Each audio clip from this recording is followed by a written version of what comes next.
It's Friday, the 19th of May, 2023. The last word in podcasting news. This is the Podnews Weekly Review with James Cridland and Sam Sethi. I'm James Cridland, the editor of Podnews. And I'm Sam Sethi, the CEO of Podland. In the chapters today, the New York Times has launched their new podcast app, or is it a podcast app? Spotify's AI DJ launches in the UK and Ireland. The US podcast ad market has grown. It's now worth $1.8 billion. Captivate launched the Creator Suite, and like London buses, Fountain, Podfriend, and Podfans all launch new versions. Plus... Hello, my name is Mouritzen, and I'll be on later to talk about the new version of Podfriend 2.0. Hey, this is Mark Asquith, Managing Director here at Captivate, and I'll be here later to talk about our brand new monetization tools for the serious independent podcaster. Hi, I'm Oscar Merry, and I'll be on later to talk about the latest Fountain 0.7 release. They will. This podcast is sponsored and hosted by Buzzsprout. Last week, 3,769 people started a podcast with Buzzsprout. Podcast hosting made easy with powerful tools and remarkable customer support. And now you can advertise your product or service with Buzzsprout ads, even in this podcast if you wanted to. Get started at buzzsprout.com/ads. And with Podnews Live, where podcasting connects in Manchester in June. Get your tickets today at podnews.net/live. Podnews Live, where the podcast industry connects. Get your tickets now at podnews.net/live. So, James, let's kick off. I've got an apology to make first in my early kickoff today. Last week, I interviewed Sharon Taylor from Triton Digital, and I inadvertently said that the podcast namespace was now the Podcast Standards Project. I basically said yes to a question that I shouldn't have said yes to. It was a slip of the tongue, and I was 1,000% wrong. So apologies to Adam and Dave. Podfather is very disappointed in you, Mr. Sethi. I know. The podcast namespace is very much alive. It's well and running with scissors. So my apologies to Adam and to Dave. And the Podcast Standards Project is a grassroots industry coalition dedicated to creating standards and practices that improve the podcasting ecosystem for both listeners and creators. Yes, and they are definitely doing that. And I do notice that the podcast namespace is just about to launch Phase 6 on the 1st of June. Lots of excitement around that coming up. And the Podcast Standards Project, well, that's released, a blog post from launch? Yes. That's kind of it, isn't it? The word crickets come to mind. It's a real shame because I was very excited about what the Podcast Standards Project could do. And in fact, only the other day, I was reporting on Acast's new publisher podcast consortium thing, where they are sitting together with all of the large publishers in the UK. And in that press release, they're talking about working on standards. So... yeah, it's all interesting times in the consortium, big, large group thing business. Well, that's cleared that up then. What's the big story this week, Sam? Well, there's several, but the first one, let's kick off with the New York Times yesterday announced the launch of their new podcast app. After nearly 18 months, the New York Times released its standalone audio app today, available exclusively to its 9.7 million subscribers.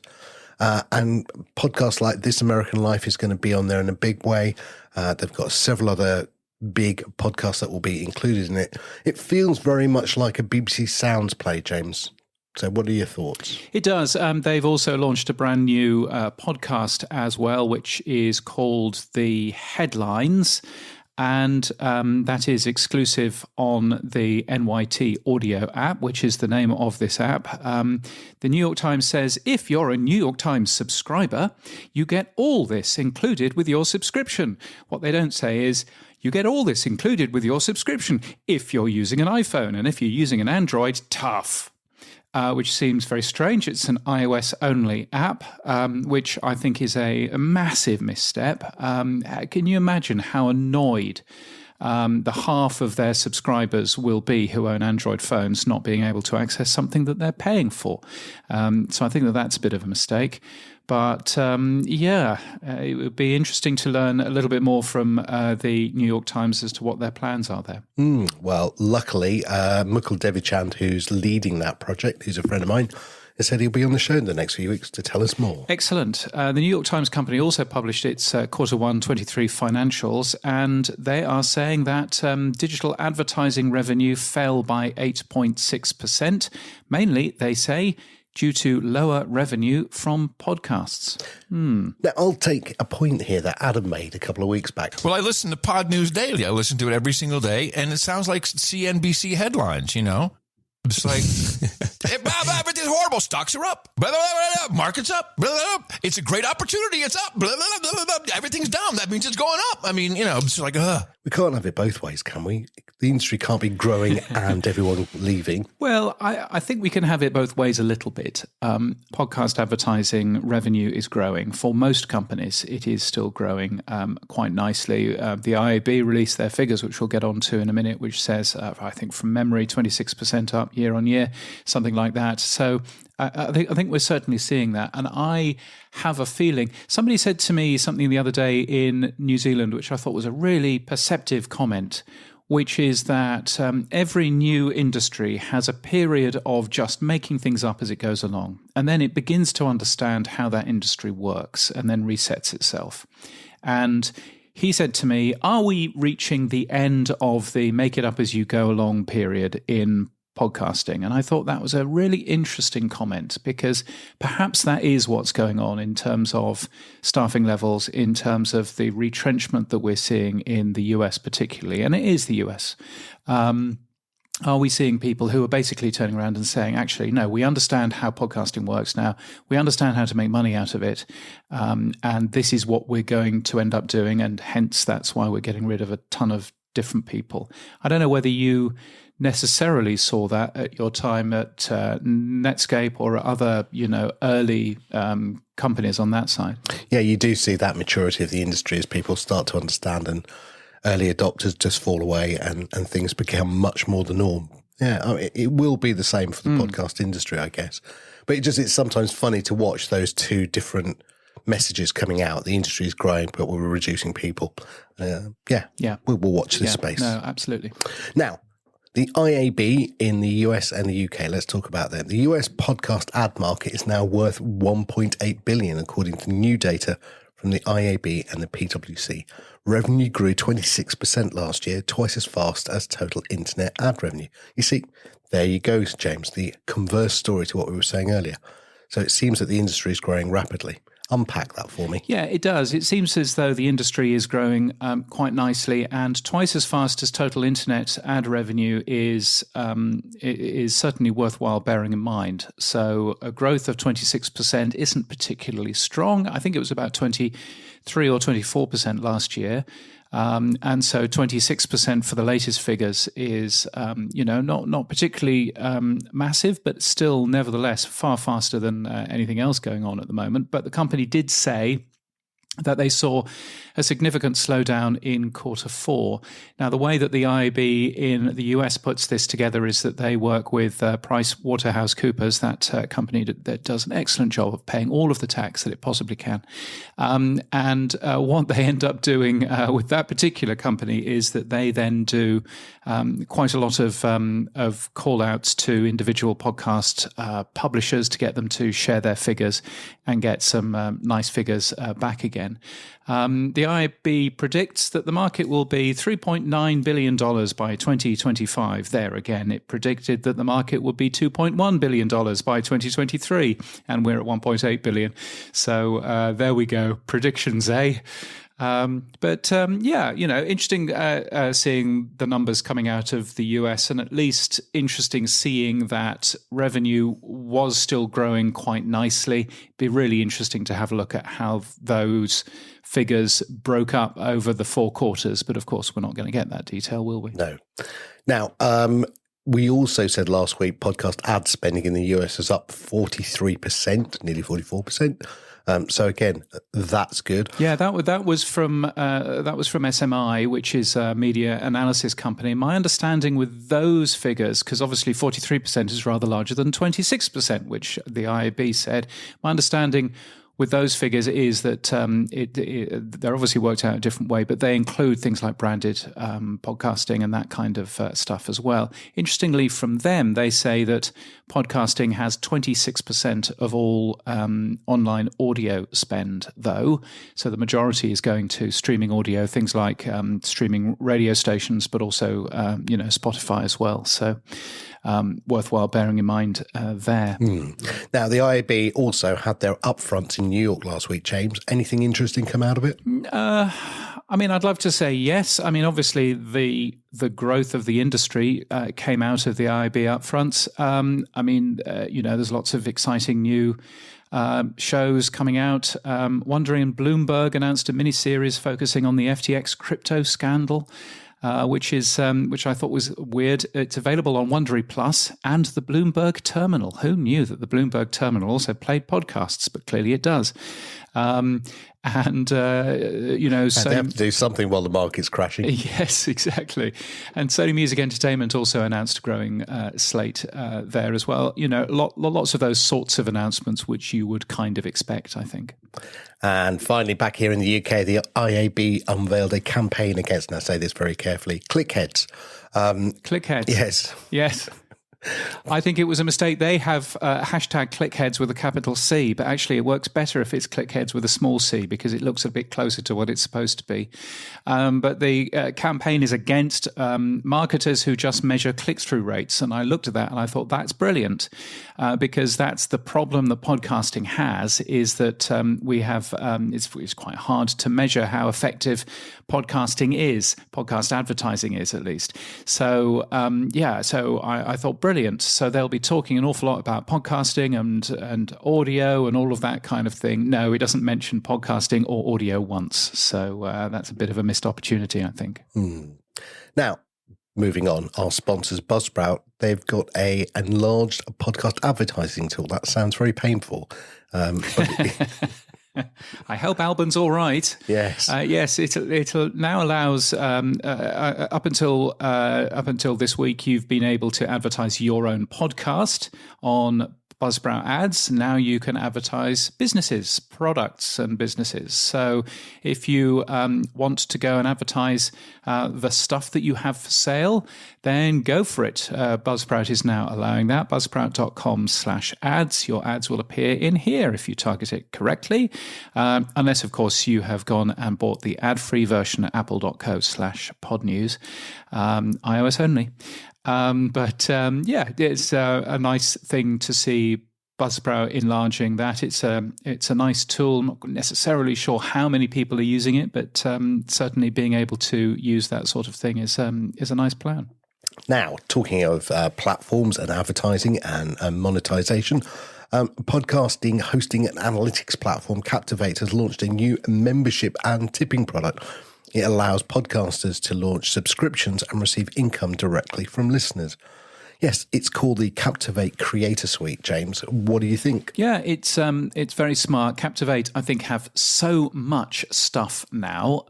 They have had to build a toolkit that brings together Captivate's tools, their workflow tools, their revenue tools. Interestingly, I did an interview for Mark Asquith on one of the podcasts that he does, and Captivate have their own sort of Calendly clone. So you can set up time in people's calendars and all of that kind of thing. And it asks you questions prior to the meeting. Very, very impressive thing. And of course, I used to be an advisor for them, but haven't been for a couple of years now. So particularly smart. You had a chat with Mark Asquith, didn't you? Yeah, Mark did a great YouTube intro for all of this Captivate Creator Suite, which you can find. But I thought I'd reach out to Mark and have a chat with him about exactly what is his tool, who's he targeting it to, and why did they do it? So we announced a hugely comprehensive and wildly flexible monetization suite of tools, which includes tipping, one-off tipping, which I know is something that is very useful to a lot of people looking to nurture an audience through to regular monetization. And then for those who are there ready to monetize on a more regular recurring basis, we announced a very in-depth membership subscription tool that allows you to not only provide early access content, so bonus sort of windowed content, if you like, but also exclusive content that can go out to your members only, and a combination thereof, plus a range of other benefits. And the real kicker with that one for me, the thing that interests me the most about that one, is that we also built in the ability to limit the number of members and the slots available on each tier when it comes to your membership. So you can use that for not only selling content, which we know is something that works, but you can also use that to sell sponsor packages, direct sales sponsor packages, because we know that the power for so many indies is in the niche and the power of that engaged audience. So we wanted to make sure that selling sponsorships and other products, coaching programs and so on and so forth, just became easy to manage, because no one gets into podcasting to become an administrator or business manager. So we just wanted to make all of that easy. So yeah, it's been a big release. It's been fascinating to see it take shape, and it's been exciting to see the response. I mean, it's been less than 24 hours since we announced it. It went live today, didn't it, this morning? It's Wednesday we're talking about. So it went live at 9 o'clock this morning, so only 40 minutes ago. It did. And I actually just set it up. I logged into my Captivate account. I thought to myself, I better go set it up. And genuinely, it took like 3 minutes to set it up, went through the Stripe integration, instantly enabled tips. And then once I've done with this one, I'm going to go set memberships up on Spark Rebellion, which is our Star Wars show. So that was another important thing. I'm a firm believer in Captivate's continued mission, which is to always run ideas through the filter of, can we save people time, save them money, or generate them money? And thankfully, this feature does it all. I wish you brought this out 5 years ago, because when I had Sam Talks Technology, I built the whole platform for myself using Stripe, and I created the whole thing with tips and integrations, and it took me forever because I'm not a very good coder. And fundamentally, it works, and it worked with the Stripe API. It's on Squarespace, but I wouldn't say it was smooth, and I wouldn't say it was very useful. So what you've done is made it available to the professional independent podcaster, but also made it so super simple, haven't you? Yeah, that was a big thing. One of our core beliefs at Captivate is that, like I said, almost flippantly, you don't get into podcasting to do the other functions that inevitably you have to do when you become a podcaster. And especially when you start growing an audience, you become responsible for that audience's experience. So we wanted to do a couple of things. We wanted to make sure that these features would give the serious podcaster. So it's like I always say to you when we talk, Captivate is focused on the serious podcaster. It doesn't matter whether you're just starting or whether you're experienced or not. That demarcation doesn't matter to me. It's whether you think of yourself as serious. So that was the first thing. Can we give people that would only genuinely have access to things like this if they were at such a level that they were attractive to a bigger platform? Let's give those people that aren't that big yet access to these type of tools, because to them, it's everything. It's not fair that they just don't have the numbers that are a good business case for a bigger podcast hosting platform. And then the second thing was, how can we keep this that simple that people aren't worried? It's like when we talked about podcasting 2.0.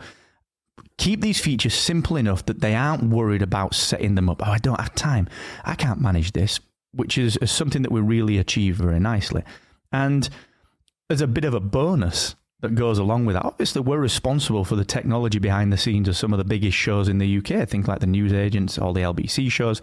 So we have to make sure that genuinely it's not just a marketing line. This has to be enterprise quality level for some of those shows, because if not, it won't serve those internal purposes here at Global. So we've always believed that mission. Let's keep it simple. Let's keep it powerful for the serious podcaster, but let's bring enterprise grade work to those indies. And we talked last time about, what are some of the things that you see now being part of Global? We can actually live that tagline even more because we are genuinely serving the News Agents, a huge podcast. So we have to. So it's such a nice feeling to sit here and enable tips for my Star Wars podcast, which gets 100 downloads an episode because we just talk about Star Wars and we love it. But also to know that, the Sequel Pitch team and Verbal Diorama and people like the Aftermarket Radio Network and the Horse Radio Network out in the US, hundreds of thousands of listeners per month, we can all benefit from this with the exact same experience. Yeah, and I think one of the nice things that you did, you also integrated it with the new funding tag as well. Yeah, that was important. We spoke last time about podcasting 2.0 and the belief in the open ecosystem. And I talked on an interview that Danny did with me on my show, the Podcast Accelerator, about some of the risks of a lack of balance, and we've talked about it as well. When it comes to you push one way too much, open ecosystem is everything. Let's not talk about anything else. Or closed ecosystem is everything. Let's ignore open. I think that either way is dangerous. So that balance for me is vital. So when we did this, it was very important that we, again, lived up to that balance. I don't want to create a user experience where someone says, Marco, listen, what's going on here? I've been using memberships and tipping for 6 months and I've only just found out that I should be populating this other field, which then leads through to the apps that support the funding tag.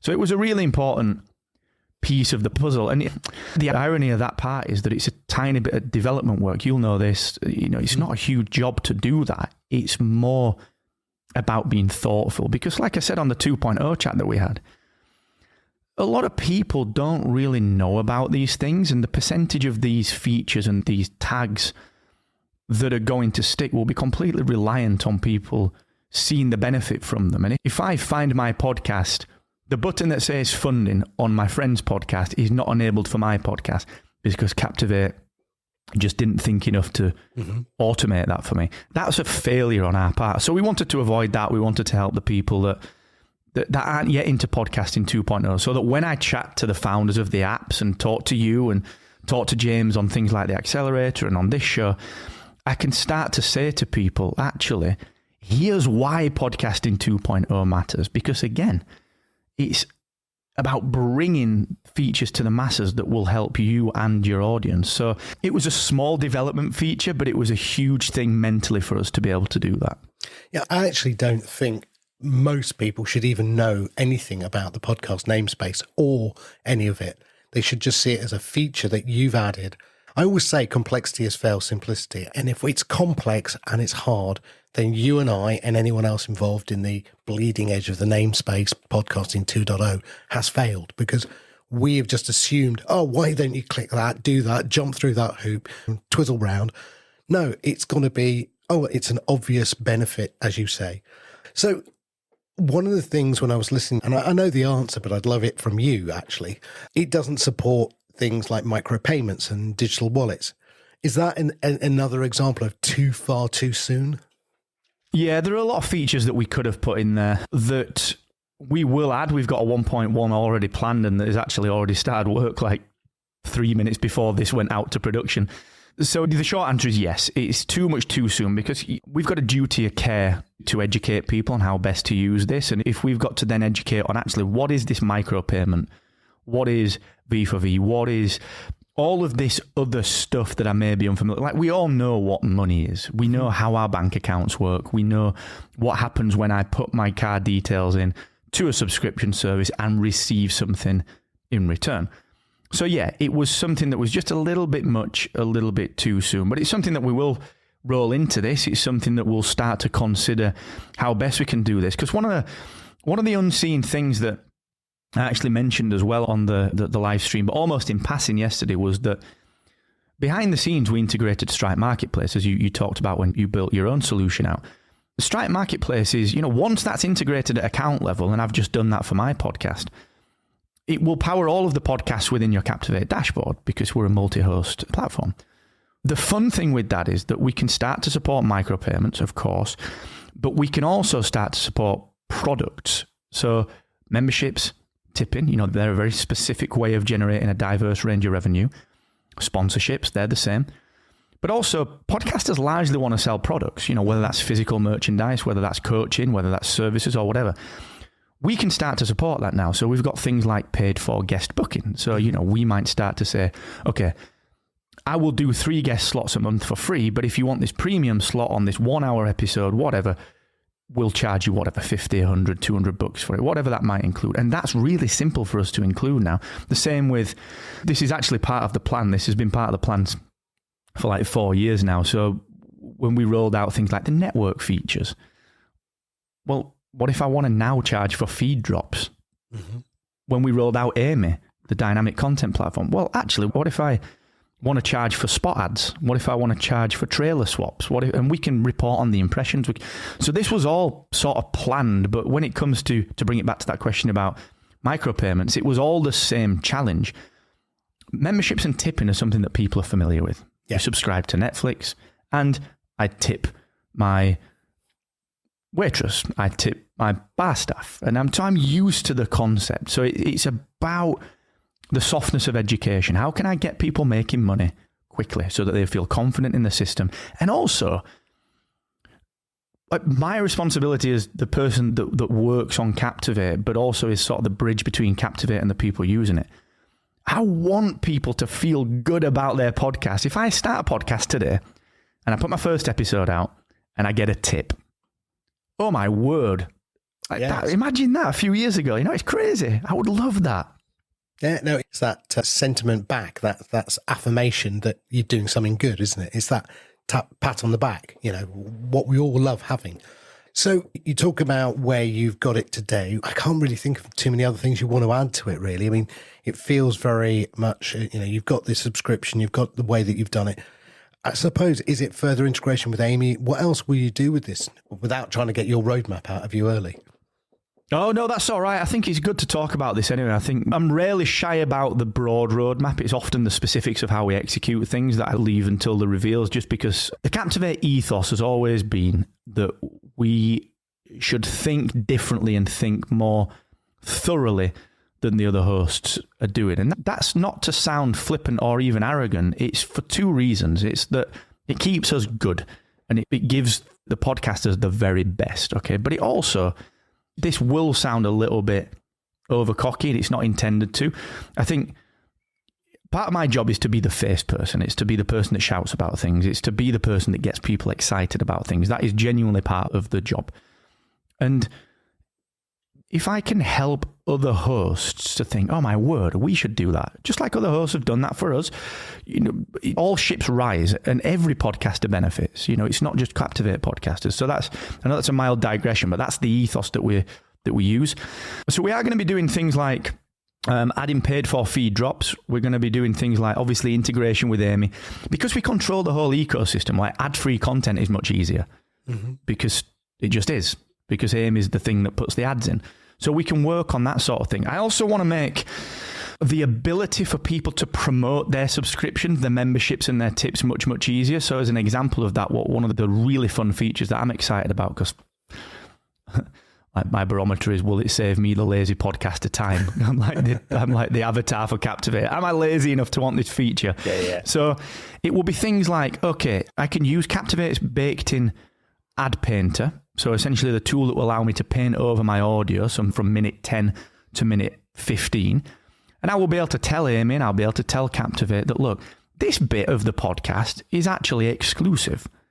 And only the people that are paying for the membership access will get this 10 minutes right in the middle of the episode or whatever, at the end, at the beginning. And then what Amy will do is when it detects that exclusive content, it will swap that out. That full 10 minutes or 15, 20 minutes, it will swap that out for a 15-second ad to get the public listeners to go and be supporters to get the extra content. So again, this was all a very planned out set of releases. Amy came first, the network stuff came first, so that we could start to do things like that. I also want to do a lot of stuff around, like I said, the productizing, like can we sell coaching plans? If I'm a podcaster, I sort of always take a little bit of the mick out of like the podcast gurus because it's fascinating to see. But there are a lot of genuine people that start podcasts, get 10 episodes in, and the people around them, local people or people that they know in their circles, say to them, how do I start this podcast? Yeah. And they become the coach. And that's not to say they want to become a guru. It's just they can make a couple of grand every few months that helps with car payments and mortgages. So why shouldn't we help them to do that? They're not trying to become the guru that sells to everyone.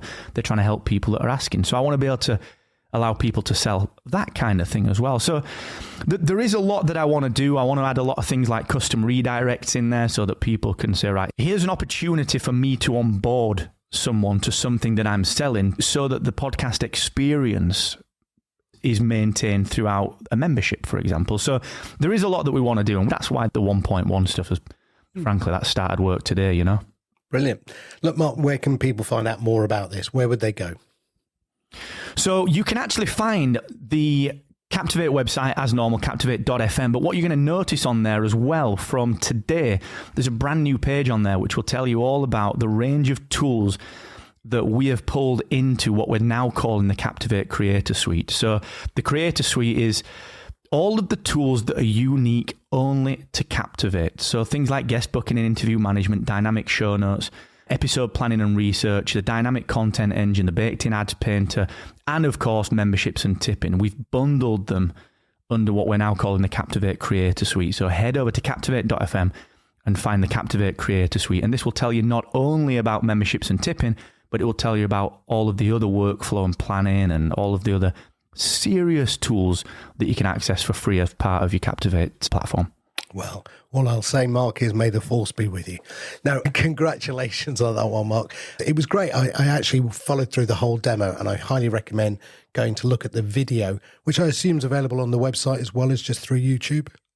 It will be. I would recommend going over to YouTube on that one. You're absolutely right. I completely forgot about that. Well done, Marketer Mark. And I think the good thing with that is we engage with the comments over there. So if there are any questions on the YouTube video, we can go through the comments and have a little chat. So absolutely, yeah. Thank you for mentioning that. Cool.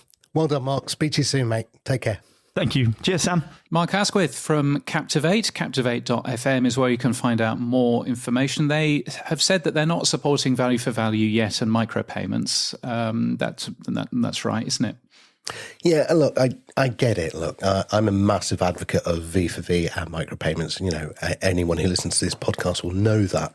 But for a company the size of Captivate, who are trying to bring along the long tail, this is the product's mainly aimed at the long tail, the professional, podcaster with a couple of hundred, maybe even up to 1,000, listeners.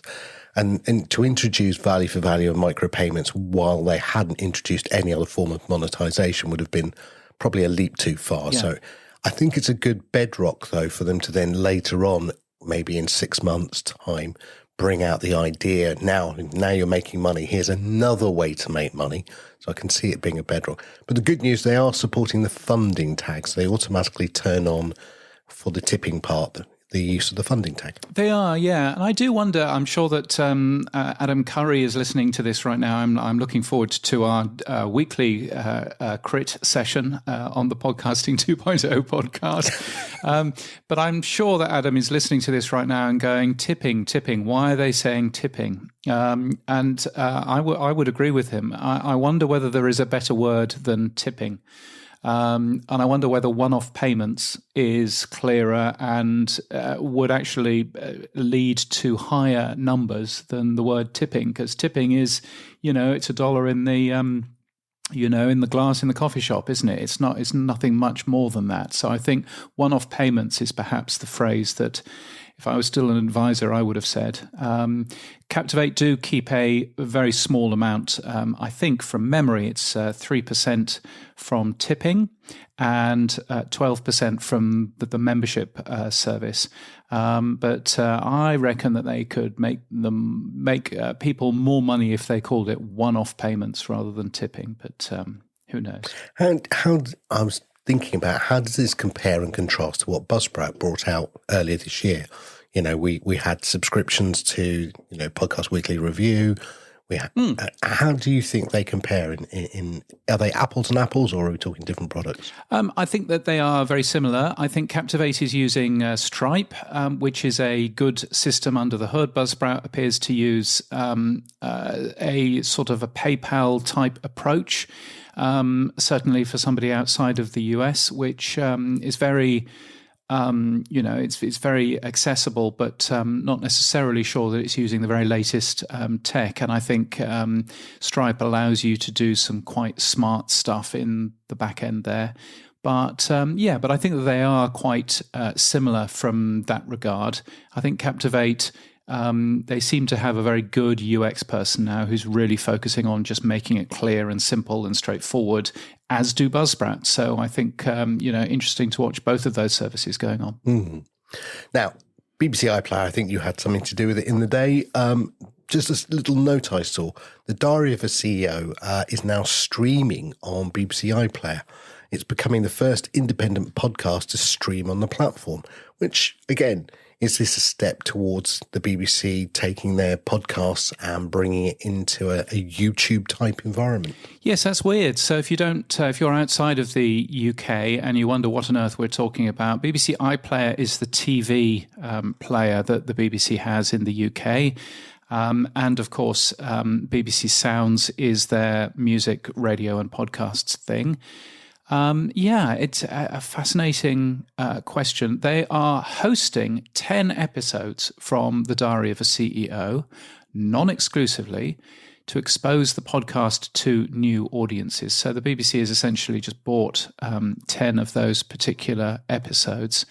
I wonder what the deal is there. And, if you can buy space on that, I suppose, he was a guest on Dragon's Den, which of course is a TV show that the BBC own. And so I wonder whether or not that's the justification that the BBC has. I'm sure that there are lots of people who would like the BBC to buy their show and stick it onto the iPlayer as well. So it's a curious choice, but iPlayer certainly appear to be making more commissioning plans for themselves. Now, there's a new podcast magazine coming out in the autumn. It's called Good Tape. It's a new print magazine from Dane Cardiel, who's the VP at Gumball. It captures the conversations happening in the audio industry. It's created by podcasters for podcasters. A magazine, James, does that feel like the 23rd century? It certainly seems an interesting plan. I love printed stuff when it's done really well. And I think, if there's one thing I know about Dane is that he will do things, really nicely and really top notch. It will feature work, they say, from the country's foremost journalists and artists, the country, I guess, being the US. I think... they're already talking about art direction, so it's going to be a decent experience. So definitely worthwhile having a look at. Yeah, he tweeted out, "What a day! Thank you for all your support. Truly grateful. We've sold over 65 copies so far, exceeding our initial goal. So well done." And Dane's going to be at the London podcast show. He's coming to our drinks. So yes, we can have a chat with him. Yeah, he is indeed. It's a biannual print magazine. And if you want your copy, then you can use the code Podnews and you will get some money off, which is nice. The address to get it is goodtape.com, but there are 4 O's in good. So GOOOOD. Tape.com, which is really easy to read out. So there's the thing. There's another newsletter launching as well, James. What's that one about? There is. It's from Shreya Sharma. She has unveiled Audio Currents, which she calls a newsletter for global audio news, which is nice. So she's not just looking at podcasting, but looking at all other things as well. The product is from Recordical, which is a new platform, which I frankly don't understand too much about. It's being run by Frequency Media, and so it looks as if it's a bit of a test for that particular platform as well. But certainly worthwhile having a play with that. It's at recordical.com/audio currents.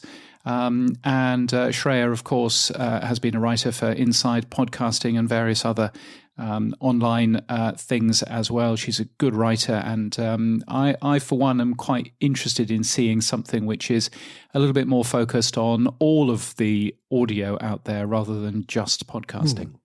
Now, a new podcast investment fund has launched. A group of media and investment veterans are launching a new podcast company called Download Media that will invest in audio companies.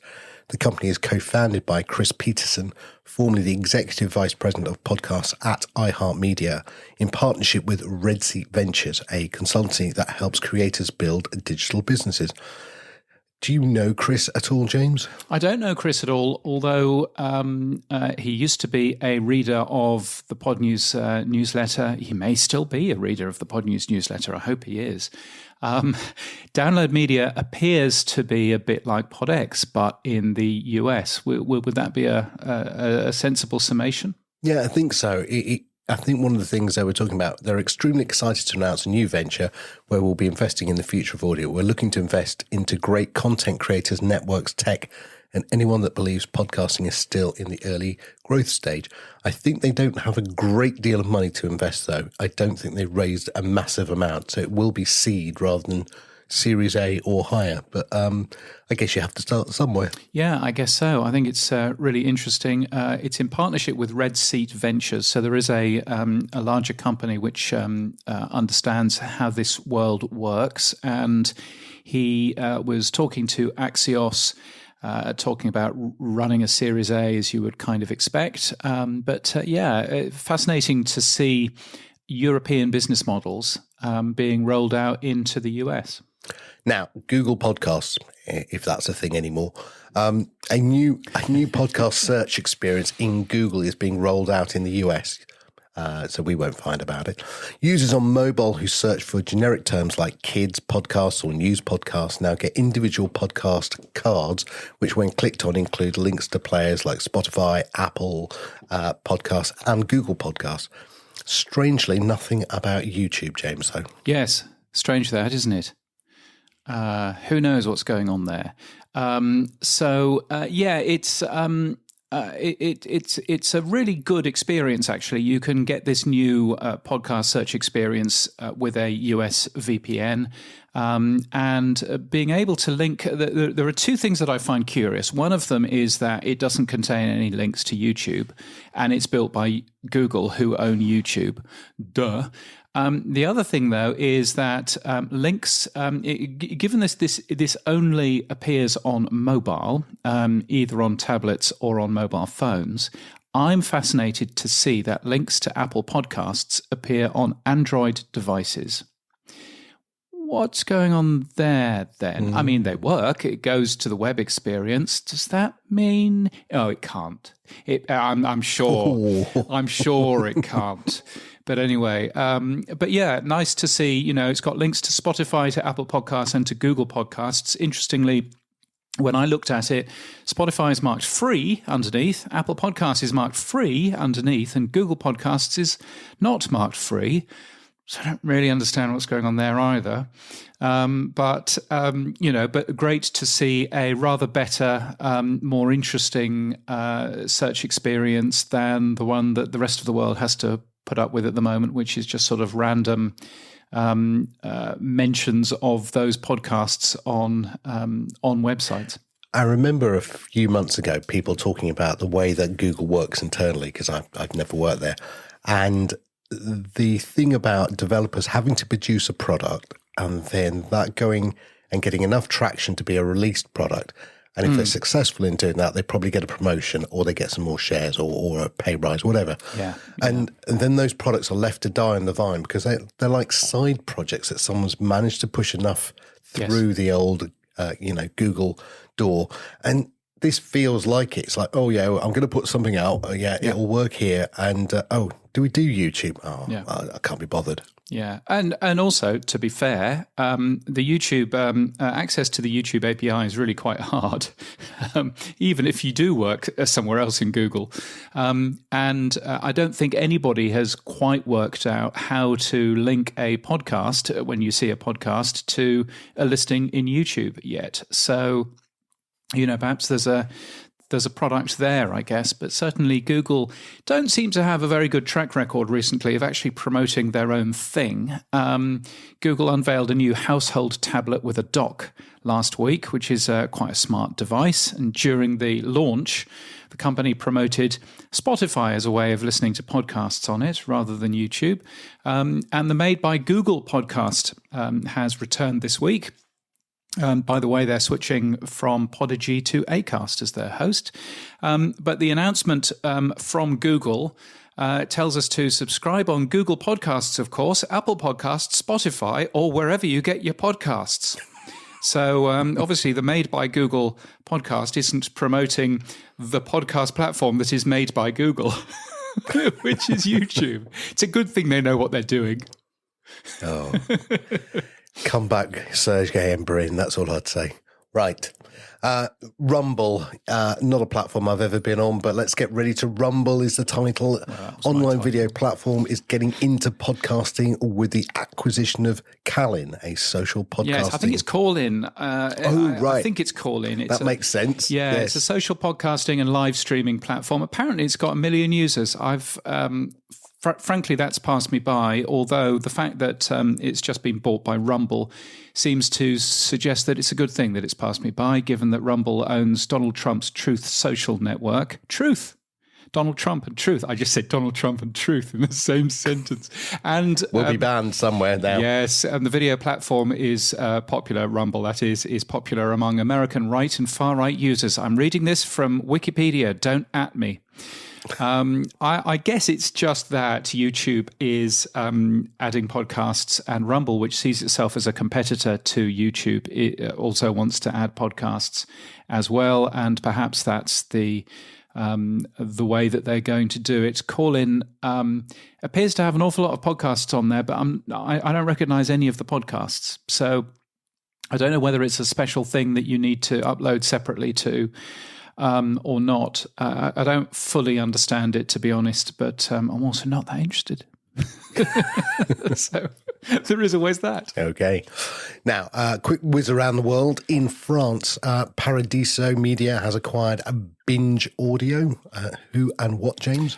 Binge Audio, very large publisher of podcasts in the US, and they seem to be doing very well. So Paradiso Media, which is also a French company, but is also present in LA and New York.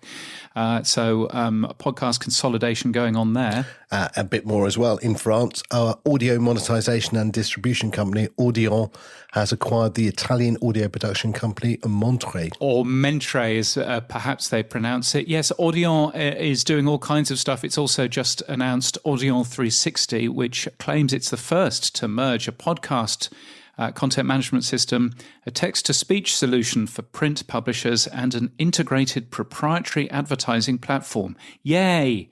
And it has already signed a number of large French podcast publishers. They are definitely a set of people to keep an eye on, I think. Back here in the UK, Raja released its Spring 2023 Midas report, which measures a multi-platform audio. Adam Bowie, friend of the show, did some great analysis on it, as did Matt Deegan. The big number, I suppose, from podcasting is the number of people listening to podcasts each week has doubled in the past 5 years. That goes against what we said earlier in the year, that podcasting had flatlined. Again, I get so confused about all of this. Yes. Well, different numbers say different things. I would probably go with Rajar's numbers. They are pretty good. I would prefer to go with Edison's Infinite Dial UK, but that hasn't been redone in the UK quite yet for this year.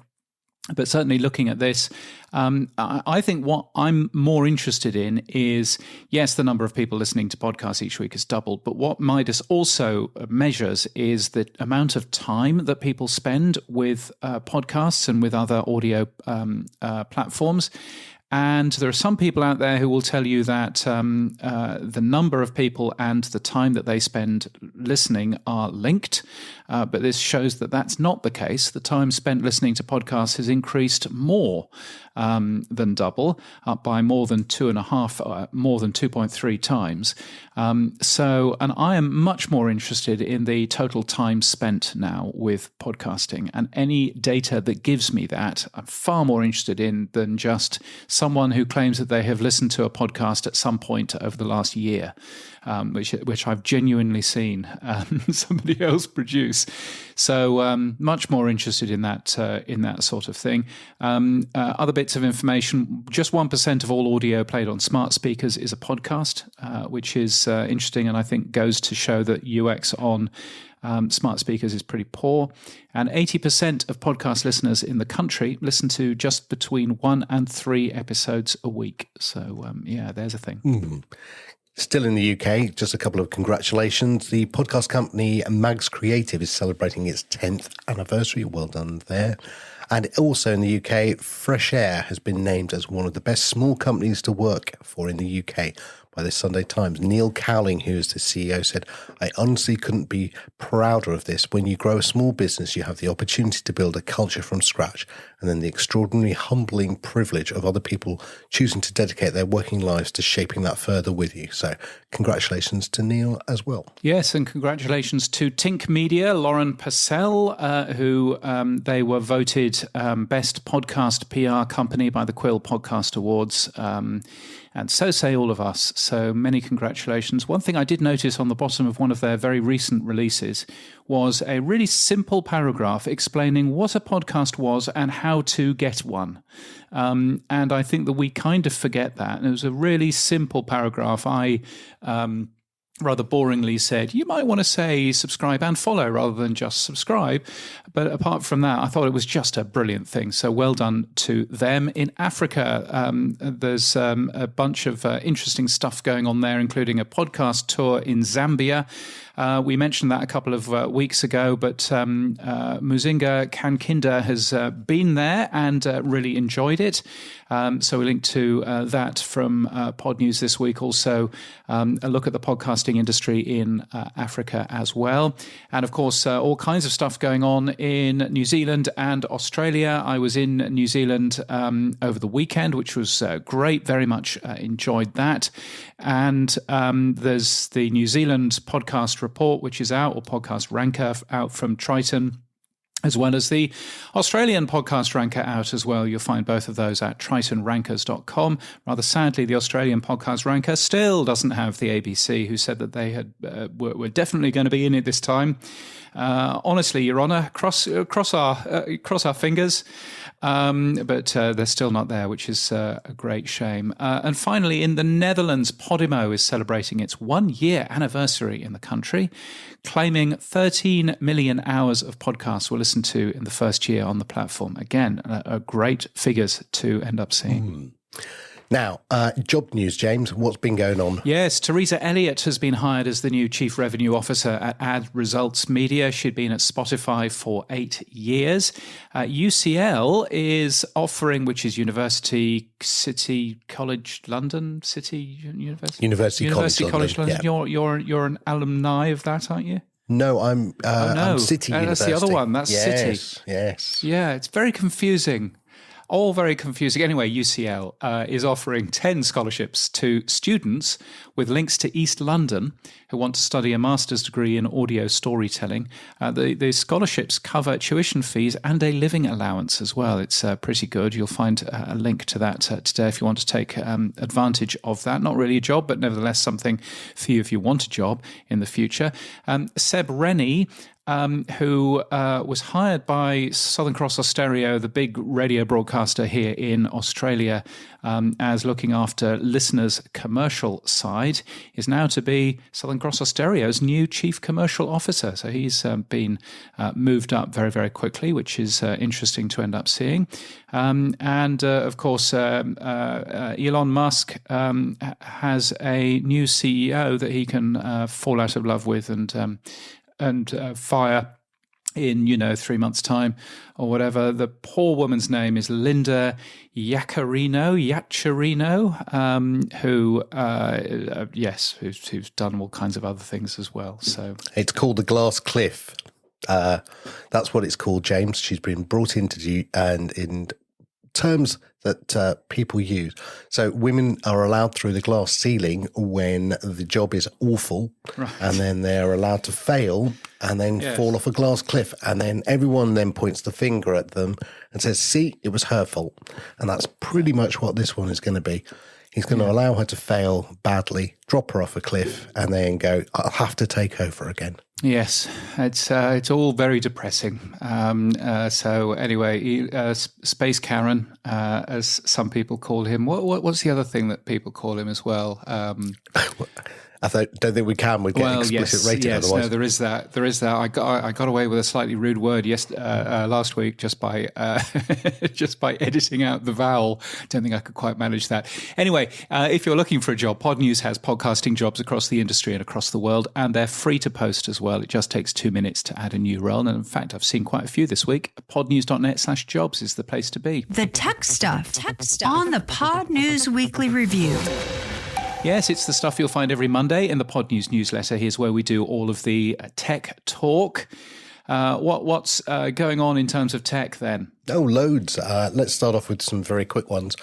Podbean has recently released episode chapters, so good news. Congratulations to them. Podcast host Usha has launched a new location feature. So again, if you want to know where your users are and where they're listening to you, you can get access, depending on what level plan you have, to country, city, or state level. So yeah, a little bit more detail there. Yeah, which to be fair, you can get with quite a few other companies, including OP3, which gives you city level data for free, and everybody should be on OP3. But yes, there's a thing. Maxime, the CEO, will be a guest on the show coming up, I understand. Well, he's going to be a guest on the future show on Podnews. So yes, I thought it's good, to reach out to him, and I'm glad they've come back and said, yeah, they'd love to do it. They've had a few announcements over the last few weeks, and it'll be good to hear directly from the horse's mouth. Now, they are really good at PR and stuff like that. So yes, they're doing a very good thing. Odile, who works for them in the US, was asking me the other day if I am a cheese and wine person or an oysters and beer person. And so I went back and I said, cheese and beer, is that an option? is that okay? Can I have a fondue Pocket set? Casts, who knows what... Yes, exactly. Pocket Casts, who knows what's going on with that? They, earlier on this year, changed their prices a little bit. Then they quadrupled them.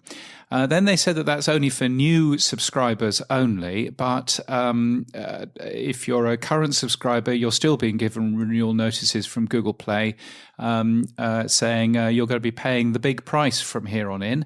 $40 a year for a podcast app. It's a great podcast app. I use it, not necessarily sure that it's necessarily worth $40 a year. I don't know. Maybe it is, maybe it isn't, but that's quite a hike. It's not the first time that they've screwed up their pricing. The last time they did this was in 2019 when Grover was in charge, and they ended up charging everybody. And then those users who claimed that they had bought lifetime packages said, well, hang on a minute, I thought I bought a lifetime package. And so they had to change their mind rather quickly on that. So not quite sure really what's going on with Pocket Casts, but, for all of our sakes, I hope that they get that all sorted relatively soon. Now, we talked about a number of podcast platforms launching. Now, I reached out to the first one, which is Martin Mouritzen at Podfriend. There's a new version 2.0. Martin has been quietly working on updating it, and I thought I'd find out from Martin directly what's going to be in the new version of Podfriend 2.0 and what's he been doing and when's it available, more importantly. Thank you, Sam. Nice to be here. Now, look, we had you previously, Season 1, Episode 37, talking about Podfriend, but we've got you back because there's a new Podfriend 2.0 coming on the horizon. And I was very excited to find out more about it. So, Martin, what's new about Podfriend 2.0? So, I'm glad you're asking. Podfriend 2.0, I've implemented the lit tag, so you can now watch live shows. There's a lot better transcripts. So now you can watch the transcripts basically like a chat while you listen to the podcast. We pull in both the person tag and the transcript tag and then mix them so you can actually see the faces of the people that are talking and the names. And it really creates like a much more smooth experience. It feels like that's how transcripts should have been from the start. Yeah, now I've seen a screenshot that you put on Mastodon, the Podcast Index Social. It looks really beautiful. I think Adam was very excited by it as well. Yeah, thank you. You mentioned the lit tag, so let's start off with the lit tag first of all. Actually, before we start that, you rewrote the whole code base. That's the first thing you did. I did, yeah.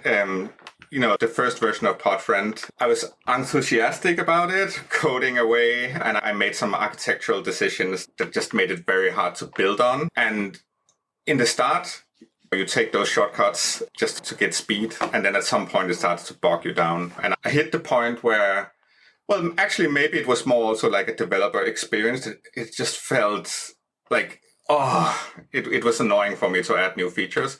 where now I've completely rewritten it. Now it's so much more pleasant to add new things to the app. So hopefully, while I did add lit and transcripts and a few other things, like then over the next half year, hopefully I'm going to add a lot more to it. Excellent. What's the stack? What have you built it on? Node, React, JavaScript? Yeah, so it's built in Node and React, and actually a little bit of PHP on the server side. And the desktop is built in something called Electron, where, it also takes the React code and then it basically compiles it to a desktop native app for Mac, Linux, Windows. And then I use something called Cordova for the mobile app. So it actually also does the same and then generates a native app for Android and a native app for iOS. So everything is actually made, like now I'm getting a little bit technical, but responsive. So if you take the desktop window and you make it smaller, you actually get like the mobile version on the desktop. So everything is the same code base. And since I'm just one developer, I have to really think about working smarter and not harder. Yeah, no, I fully agree. I mean, having 3 code bases to run would be mental. Now, let's start off with the lit tag. So, first of all, for those who don't know, the lit tag stands for the live item tag. It just means that there's a block within the RSS feed that allows podcast hosts to say when their show might be live, when it ends, and there's a whole bunch of links to servers and other things in there. So, implementing the lit tag, how hard was it? Super easy. I would say the hardest part was actually like the UX, like hiding some parts that only make sense for non-live shows. So, for example, you can't skip ahead, you can't skip back, things like that. Yeah. But other than that, my stack, like implementing that audio stream, it was quite easy for me. So for the developers that are thinking of starting, just do it. It's quite simple. Yeah, we were talking off air just before. I was saying that one of the biggest challenges for all of the app developers is actually the hosts don't end the show or they don't refresh the RSS feed at the end point. So we have to do whatever they say their end show is. We have to fundamentally end the show because users will go, is it still live? Oh, look. And often, I won't name them, but several well-known lit live shows would be live hours after they were actually finished. So we actually decided to end their shows for them. Yeah, and there is an end time in the lit tag. And in Podfriend, what I do is that I show the show as ended, but I still allow people to tune in so that if it's the very last part, I don't want to just completely shut it off. Exactly. So that's how I do it. Yeah, I fully agree. But the other thing we were talking about is the use of the GUID within the lit tag. Now, Todd Cochran does it correctly. I'm going to give Adam and Dave a -B for this one. They don't use a GUID. They use a string, text string. You had a really good idea for the GUID just now. What was it? Yeah, so my idea would simply be to use the future GUID of the episode. That way, once we start implementing new things like live comments, live boostergrams, we can tie it into the episode, like the live episode. And then as soon as it transitions into being a non-live episode, well, then you have all that content there. And I think moving forward, like that kind of rich content, we do want that in there. Like we do want to, a bit like if, watch an old YouTube live stream or Twitch stream, you do want to see the chat and when it happened and the boosts when it happened, things like that. So for me, it's a no-brainer. It simply just needs to be the future GUID you put in the live tag. Yeah, and I'm wondering, there's also a field in there called link, and whether the link could be used for I think Dave's created a new chat link. I wonder whether that link could be also used for the live chat. That would be quite useful. Yeah, that is actually how I interpret the link right now in Podfriend. Like if there's a link, I show a chat icon. And then, of course, there are a few podcasts that do not use it as a chat. And then it does create a little bit of a weird user experience. I did think about looking for certain keywords in the link. Like if it says IRC or something, yes, then I know it's a chat. And if not, then maybe I'll default back to a more generic icon. Yeah, I think lit's great, and I can see the direction that Adam and Dave want to take it. I mean, Adam's background being a DJ, he's very involved in making music as well as part of the splits, and I think that's great. But I think one of the biggest missing things right now with the lit is actually from the host perspective is actually how do you set up a live server? And I don't think there's enough hosts right now providing a value add to their hosting creators. So we, James and I, host with Buzzsprout. It would be lovely if Buzzsprout offered an additional feature. Oh, by the way, would you like to go live? Oh, click this button and you can share this HLS server, and you can then populate your live item tag with it, right? That would be so cool if hosts did that. I think it just takes like a first mover. So as we also talked about before the show, there's not a lot of podcasts out there that do live shows at the moment, or if they are, they're not using the lit tag at the moment. And I think it's such a community experience to listen to a live show, especially when you tie in stuff like boostergrams to it. There's the Podcasting 2.0 show Friday where I boosted, and then it's super nice to hear the host of the show read it aloud during the show. And I think a lot of podcasters probably would like that kind of experience. And as you say, they don't know how to start. So if someone, could be Buzzsprout, could be RSS.com, could be wherever, like decided to tie that in with their platform, then I think we'll probably see it being a table stakes feature in, a year to come or something. Yeah. I do know if one host is working on it, but I'm not allowed to say. So they will be the first mover, which will be very interesting. I think that is a game changer. What else do you think you're going to be looking at bringing out in the next few months? So I have a list of features that's probably 1,000 items long. Some of the things that's really interesting for me to look at is what can we use Boost for? I would love, I have an idea that, hey, you should be able to boost, let's say, Podfriend. And as soon as we reach a critical mass, hey, we will actually generate a transcript for you. And then we'll make it available for all other apps. Could be the same with chapters or something. Of course, then we're moving a little bit into AI, which I know some people hate. But it could also be other things, like as soon as you boost a certain amount, then we'll automatically promote the show or something like that. So I really like the idea of what you can use Boost for. I've also been thinking about the ability to comment, where maybe you can comment without a boost, but if you add a boost, it becomes like a cross-app boost. So we send it to the other apps in the podcasting ecosystem. Then I also thought heavily about, there's been a lot of talks about kids podcasts, and I have a 11-year-old boy, and there are probably some podcasts that we don't want him to listen to. And we thought hard about sub-accounts to Podfriend. So you create a account and say, hey, you can listen to this podcast, but not all the others. Or maybe also a podcast that has a kid-friendly yes tag or whatever we end up calling it. So those are some of my future ideas. I think the mistake I made with Podfriend 1 was that I went after all the bleeding edge podcasting 2.0 thing, and sometimes forgetting the core experience. Because yes, you can get a user base for a podcasting 2.0 app, but it will only be people that use it for one or two shows, and then they return to their main podcasting app for the rest. And I want to make Podfriend good for all kinds of shows. So I really want to work also in the ability to create lists of podcasts, so you can share them with your friends. I often get asked Martin, recommend me a true crime podcast. And I would really love for them to just go to my account and see, hey, which true crime podcast did Martin listen to, and what did he rank them and review them? So so a bit more social discovery, and So those are some of the ideas that I have in the near future. Brilliant. Yeah, no, I fully agree with all of those. 2 questions. Have you implemented streaming sats yet as well? You've got Boost. Yeah. I think Podfriend was the second app ever to implement streaming sats, after I think Breeze was the first for both, and then I think Podfriend came second. So yeah, that's always been there. I am thinking, because at the moment I'm not aggregating the streams, which sometimes create complications. If you stream a sufficiently low amount, then there's not, if you stream, let's say 10 sats at the moment, for example, the Podcasting 2.0 show, they have 12 splits right now, and there's not enough sats for everyone.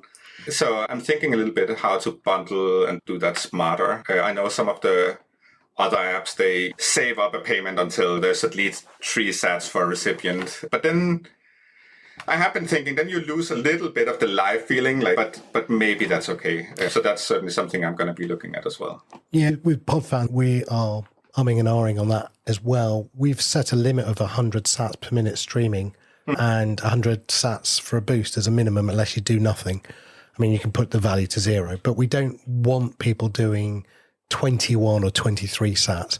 And I get why people want to put low amounts of numbers in, but 100 sats per minute over a 2-hour show. I showed Adam and Dave the value of their show, for example, for 2 hours was 12,000 sats, right? which turned out to be $2. Yeah. Well, if you can't afford to give Adam and Dave $2 to listen to their show for 2 hours, then, well, why are you doing that? And that's 100 sats per minute. So if you were streaming at 15 sats per minute or 10 sats per minute, and then you had to split that 15 or 12 ways, which is their splits, there's no microsat, right? There is it does exist, but nobody supports it. Exactly. So the problem is, how do I do 2.5 sats to somebody or 2.4 sats? Then do I have to make an arbitrary roundup? Oh, you get 3 and you get 2 and you get 1. Oh, we've run out. 12 into 10 doesn't really work very well, right?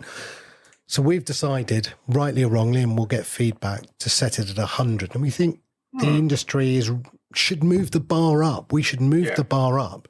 As I said, over 2 hours, 12,000 sats doesn't actually work out to be a lot of money. That actually makes sense. It's also an easy solution to my problem, so maybe I'll take that. I actually have a minimum boost of 1,000 sats because I started to look a little bit at the analytics on the server side, which is actually like one of the only analytics pieces I've implemented on my platform. And I saw that basically there was under 0.1% of boosts that were under 1,000. So it's like, why even provide the option? Exactly. Now, the other thing, as we were saying, you've implemented using Olby. My question is, how is it, first of all, how easy was it to implement the Olby API?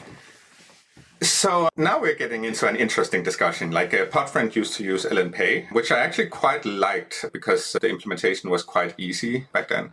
So Alby was decently easy to implement. For some reason, I had a lot of problems with their staging environment, their test environment, which kept failing for me. And I have to assume it's not me because in production it just works fine. But that did create some problems because it was very hard to test without moving live because the OAuth page is on the live. So when I'm in my testing environment, like suddenly I had to mix the two to test it. But no, it worked. I would say the main problem was that in the old architecture, every user just got created a wallet by default and they didn't have to think about sats or like anything really. Of course, they had to buy some and put in the wallet. So there is some onboarding there. But here now I have to guide people away from my app and say, create a wallet over here.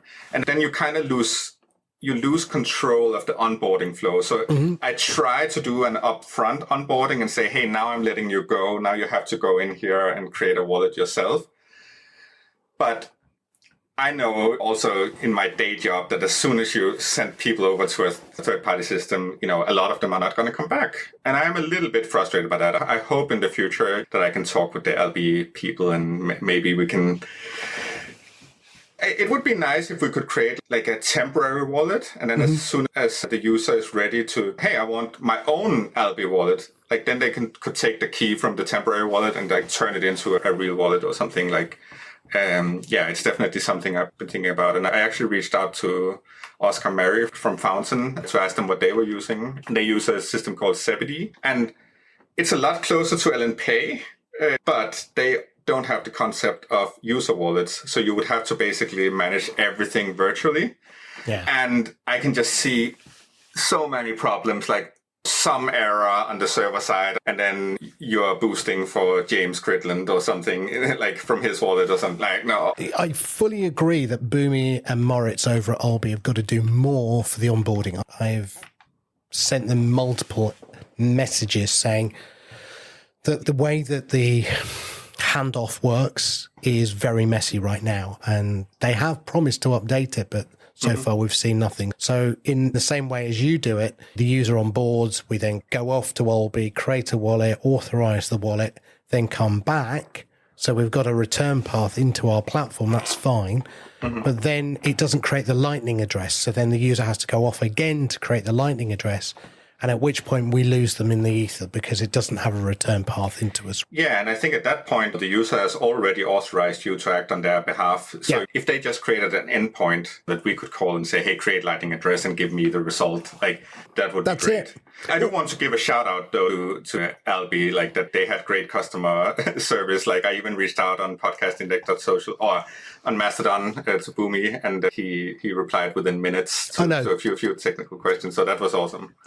No, Boomy and Moritz are brilliant, and I should declare I am an advisor to the company as well.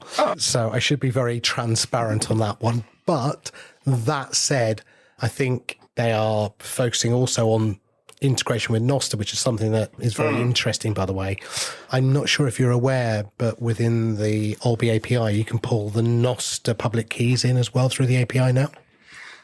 I did not know that, but that's, of course, interesting. Also thinking of what Dave is doing with the live chat, like suddenly that opens up some possibilities. Absolutely. Yes. Yeah, it very does. interesting. Yeah. And it also means that if you wanted to do a share out of any activity from your app to Twitter or whatever, you can also do it as a note to Noster. Just FYI, if you're interested.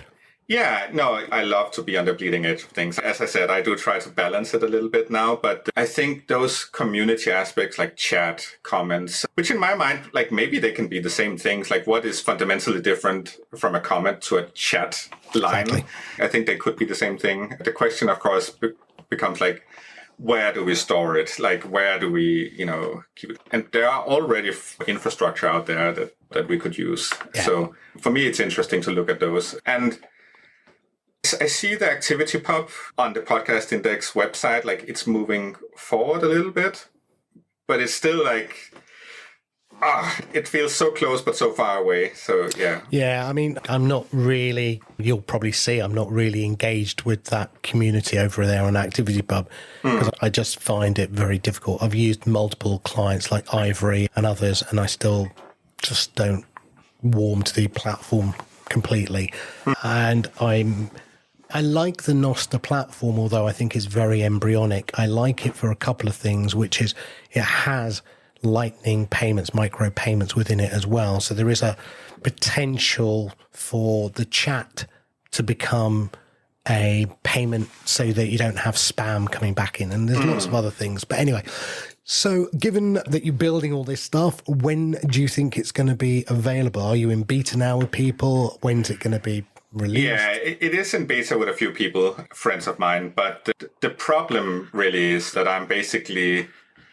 It's a very big bang release. It's replacing both the web part, where I have a lot of users, and the desktop, where apparently Podfriend found like a niche in desktop usage. So there's quite a lot of use there. And I just want to make sure that I'm not ruining the experience of the existing users. And I have done a few user tests with people, and it seems to be working well. So right now, I'm down to like a few tickets on my to-do list that has to be done. And one of them is, for example, also... I want to make sure I don't break the SEO because I have quite a lot of SEO on the Podfriend website. So I need to make sure that redirects are working. I need to make sure that I still have a good description in there for every podcast show and episode and things like that. And it's a little bit hard to test when you're not moved to the production server. But yeah, my wife is going to South Africa next week. So I'm home alone for a week. So that's going to be the release week. Yeah. I just have visions of that film, Home Alone, when you said that. That's all. Yes. Well, I hope it will not be like that. No, exactly. Sending hot irons down the stairs. And last question, really. Where are you on things like video support, music? I know, again, there's a lot of chat on the Podcast Index about Podroll and interjecting music tracks. So I already implemented the Podroll tag, actually, and then also the correction to the Podroll tag. I'm currently in the role of correcting it as well. Yeah. And that works really well. And I was actually surprised how much value it gives to that podcast page. Brilliant, isn't it? Yeah, and it really enriches the page. Like even though, for example, on the Podnews page, like, but that you can just see like, hey, recommended shows. And even now, I saw on another podcast, like the Mere Mortals podcast, they also implemented it. It's like, it just feels great, and it also puts the podcaster much more in control. I do still think that at some point I will implement something like, hey, Podfriend, think you will like these shows based on listening patterns and things like that. But for now, it really enriches the experience. Then, sorry, now I completely lost. Music and video. Music and video, yes. So Podfriend 1 actually supported video. And I also want Podfriend 2 to support that. At the moment, it does not, and that's simply just because I changed how I process the stream. But it should be fairly quick, so it's actually more like on the technical side. So it's more like UX question, but I do see that coming within the next couple of months. Then in regards to music, I think it's a fantastic thing, and I really like what I'm seeing. I think it's one of those things where I have to hold myself back and not be one of the first movers, simply because you can sink a lot of time into it. I do already have a working version of Podfriend 2 with the time split, so I do want to implement that so that if someone plays a piece of music in the podcast, that we change the value splits. But I do envision that at some point in the top of Podfriend, there will be like a toggle to switch between podcast and music. So that will happen at some point. I can almost guarantee it. It's more a matter of, once Podfriend 2 is out, there's still probably going to be a lot of bugs, because there always is. There's going to be a lot of things to improve the user experience and polish it. So I'm going to dedicate myself to doing that for just the first couple of weeks after release. And then for the next couple of months, I'll probably dedicate myself for podcasting related features. And at that point, since it is a hobby project currently, until I start to look into monetization, then I do work on what I feel inspired by and what I feel passionate about. And music, it is one of those things, but there's just so much to do with podcasting before we get there. Very much the same. I think there's about 10,000 podcasts or music casts, whatever you want to call them, inside of the podcast index. And I think using the medium tag, it would make a lot of sense to be able to toggle and switch. I mean, again, very simple things. The cover art for a podcast is album art, the transcript is lyrics, and the episodes become tracks. I mean, it's not that difficult, really. No, exactly. And one of the reasons why I actually, back in the days, decided to make Podfriend was because I used Spotify to listen to music. And then I started to use Spotify to listen to podcasts. And it annoyed me a lot that the state of Spotify is like shared between the music and podcast. And I use music and podcast very differently. Like, I'll listen to music while I code, but I can't listen to a podcast while I code, because then, I'll start listening instead of programming. And suddenly, then I had to go into Spotify, go back to music, find where my favorite tracks were. And then when I wanted to get back to the podcast, it was like, oh, no. Then it felt like it was gone. And sometimes it forgot where I was at in the episode and things like that. So I do want to have them combined, but I also want them to be different experiences so that the user decides, now I want to listen to music, or now I want to listen to podcasts. And then it knows where you were at the podcast you were listening to, and the same with the music. Yeah. Brilliant. Look, good luck with Podfriend. It sounds very exciting, Martin. Welcome back to the party. Thank you. So roughly somewhere in June, can we say that there'll be a version Podfriend 2.0? Is that safe to say? Oh, that's definitely safe to say. Like right now, it's more like, will it be this week or the next? So, okay. Yeah. So if people want to get onto the new version, or if they want to sign up, and where would they go?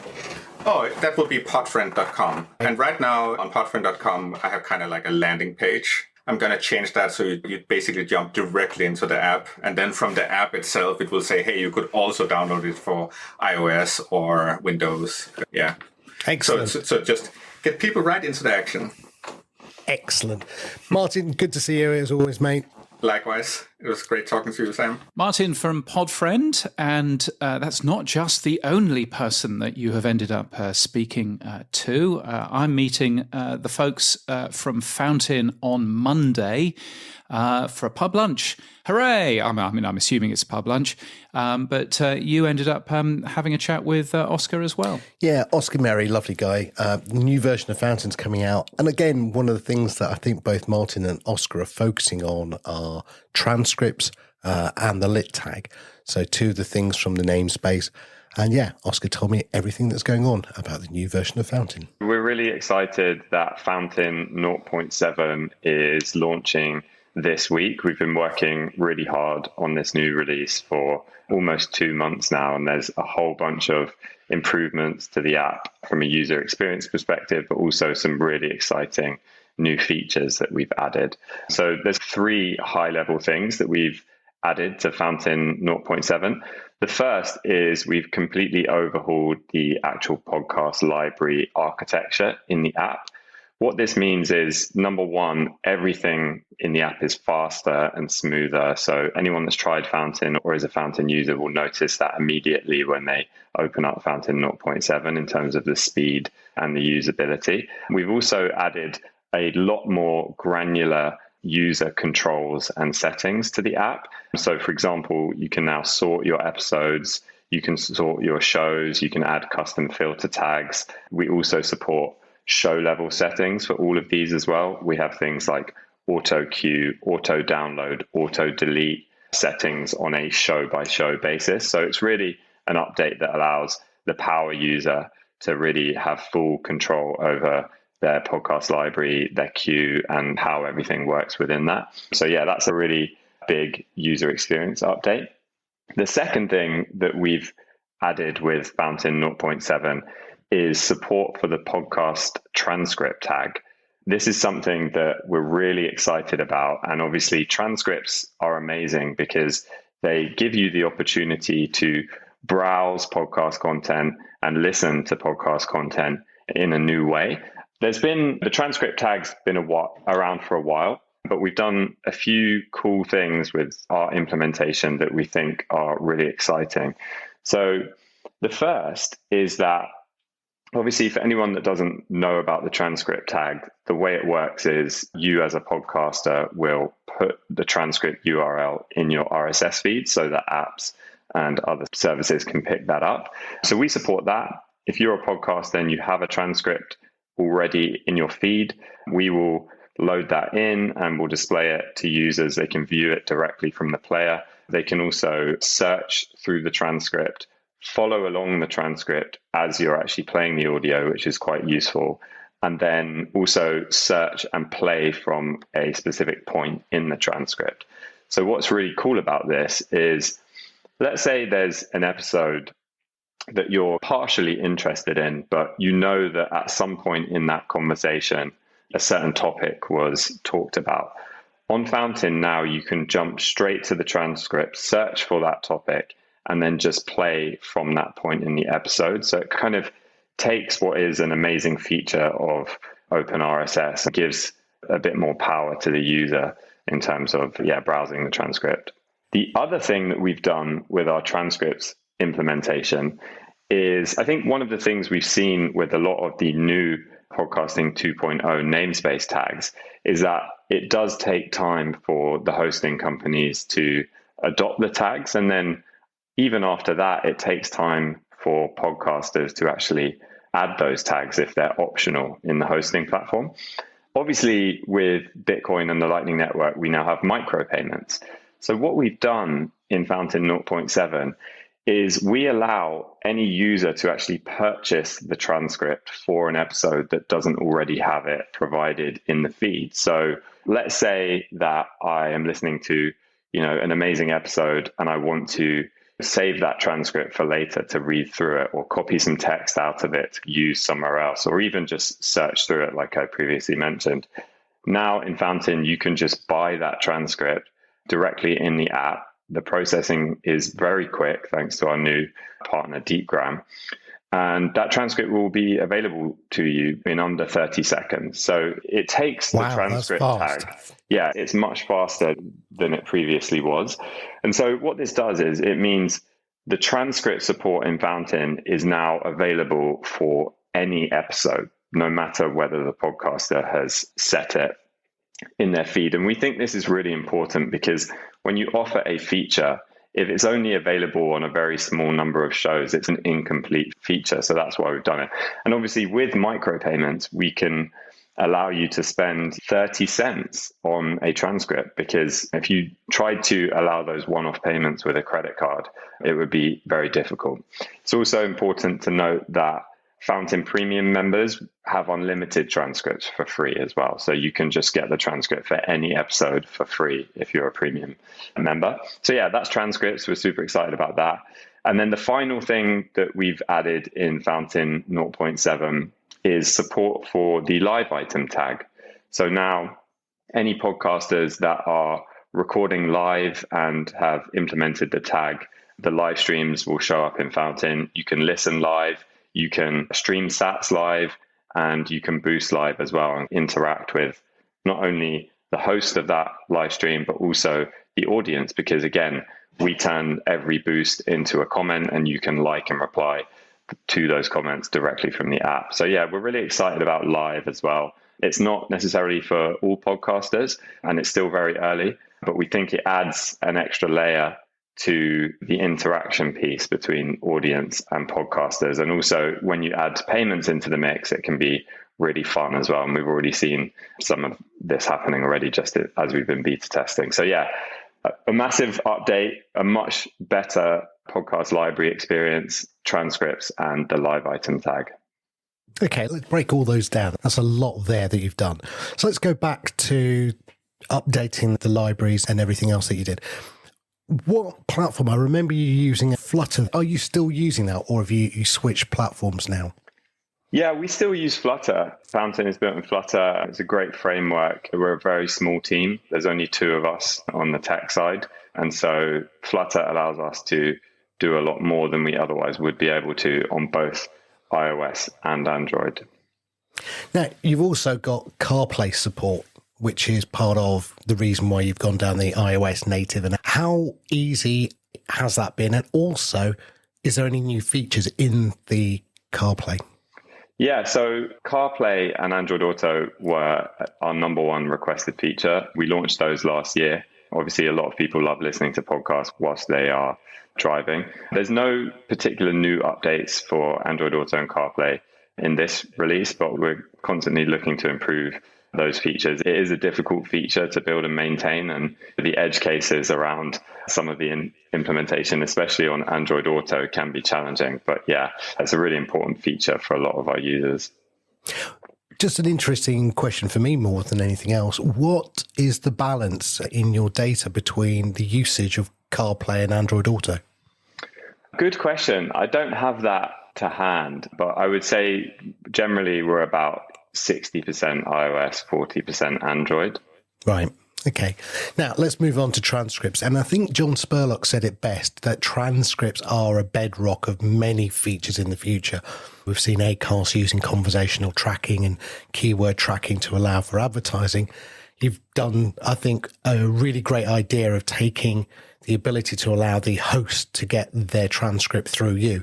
And like you, I find it very frustrating that there's these great tags that are being proposed, and then the speed of implementation by hosts generally means that they take so long. And again, I think it's beholden maybe on the app developers to implement some of those ourselves, because I think the user can use them. I liken it to the fact that, as an example, let's say Podroll, right, which is a new one that's come out. The requirement right now is on the host to provide a capability for a podcaster to actually go and find the GUIDs and do a search and make it all nice and a lovely UI. I'm not holding my breath on that being something that's going to happen quickly. And yet that would be a great add-on to what the user wants and then what the podcast host wants to deliver. And again, I think that can be done locally in the app maybe until the hosts catch up. So is that the same strategy you've gone, look, we'll do this, right, because we think it's a great value add. And then when you hosts catch up, maybe we'll then just allow it to overwrite what we've done. Yeah, exactly. So just to be clear, the way it works, if there is a transcript in the RSS feed, then we will use that. We won't ever override the transcript in the feed. But yeah, we think in order to highlight these new features, and these new features are what makes podcasting exciting. It's what a lot of podcasters are excited about. If we're really going to showcase these features to a wide audience, we need them to be available on that first journey when somebody downloads Fountain, they play a podcast, and the transcript button is there on the player. If that just doesn't do anything for 50% plus of podcasts, then it fails as a feature. So I think with the transcripts tag and with other features as well, we've taken an approach of where it's missing on the RSS feed side, let's try and do something to highlight the feature, even if it's not ideal in the sense that it requires a payment or Fountain Premium. But I think if we can do that and get people excited about those features, then it just showcases it to a wider audience and also shows the hosting companies in particular how these features are being used and the value that it provides to the end listener. How are you dealing? Nathan Garthright put a great post this week on about how to deal with dynamic ad insertion. And actually, as you were talking, I'm thinking actually post-production transcript could actually fix the whole problem, because host-based dynamic ad insertion into the stream means that the timestamps in the transcript are possibly output into the wrong place. But if you did that in post-production, you could actually, because the timestamps are all now fixed, post-production means you could do that. Is that one of the benefits that you've got now? Yeah, so this is a real challenge in terms of the dynamic ads messing up the timestamps of the transcript. And the transcripts that we provide are word level timestamps as well, because we also use our transcripts for our clipping feature.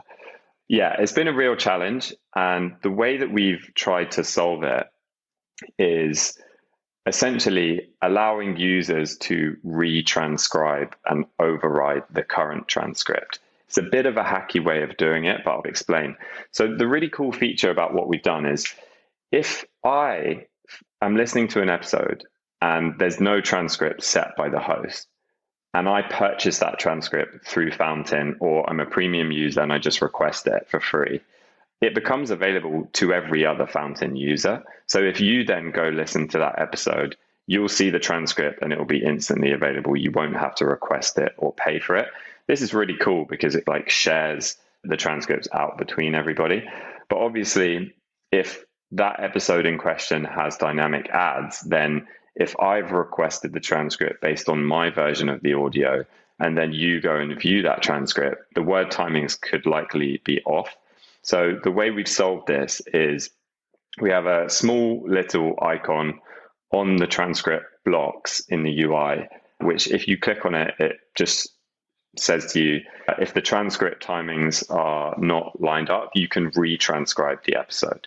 So it's not ideal, but it at least allows people to retranscribe and get those really accurate word level timestamps if they want to, because depending on what you're using the transcript for, sometimes it's more or less important to have the timings accurate down to the exact word. Like, for example, if you're creating a clip and you're using the transcript to create a clip, then it's really important. And so obviously for Fountain's clipping features, that's important for us. But sometimes if you're just searching the transcript for a general part of the conversation, then if the word timings are off by 10 seconds, then it's less important. So yeah, we give the user the option to retranscribe if they want to.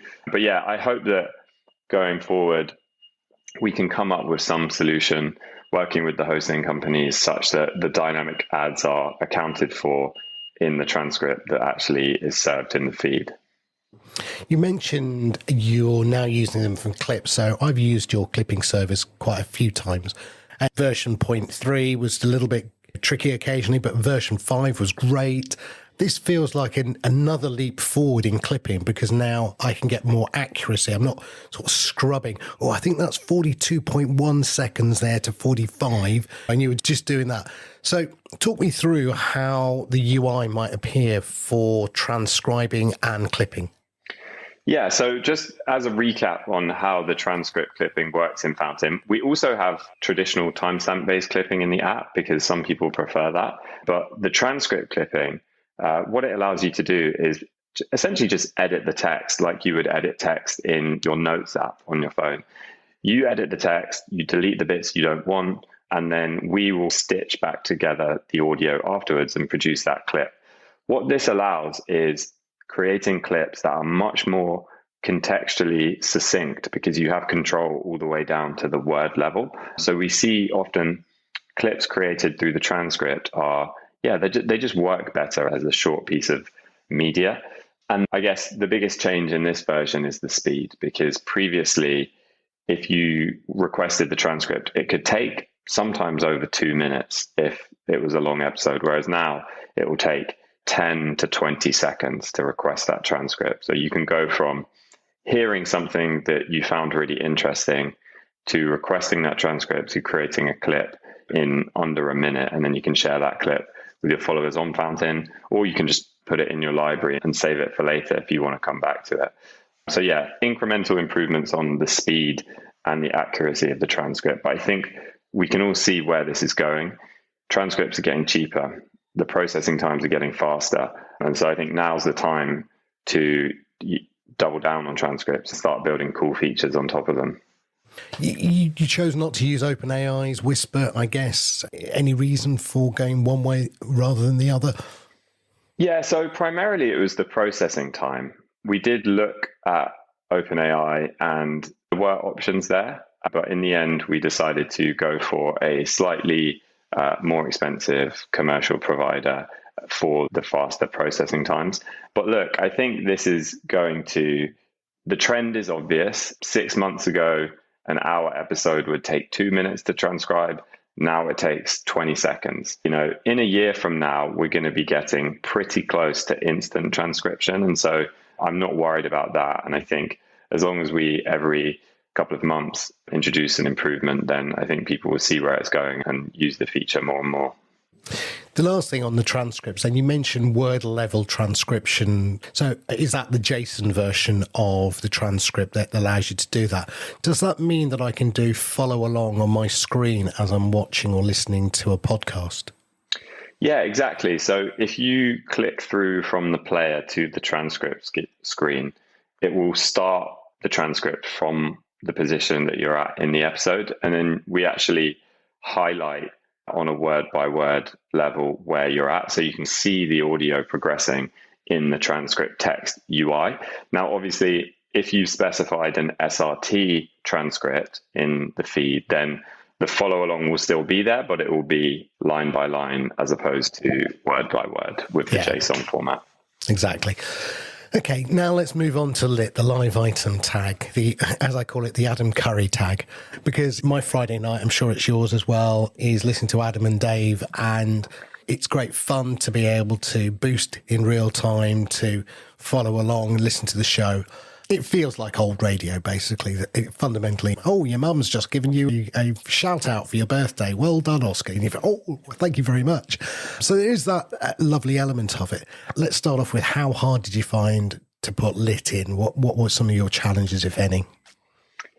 Yeah, I think probably the biggest challenge is just managing the status changes of the live streams. But I think more than that, there's still not many live enabled podcasts right now. So we definitely still see it as a beta feature.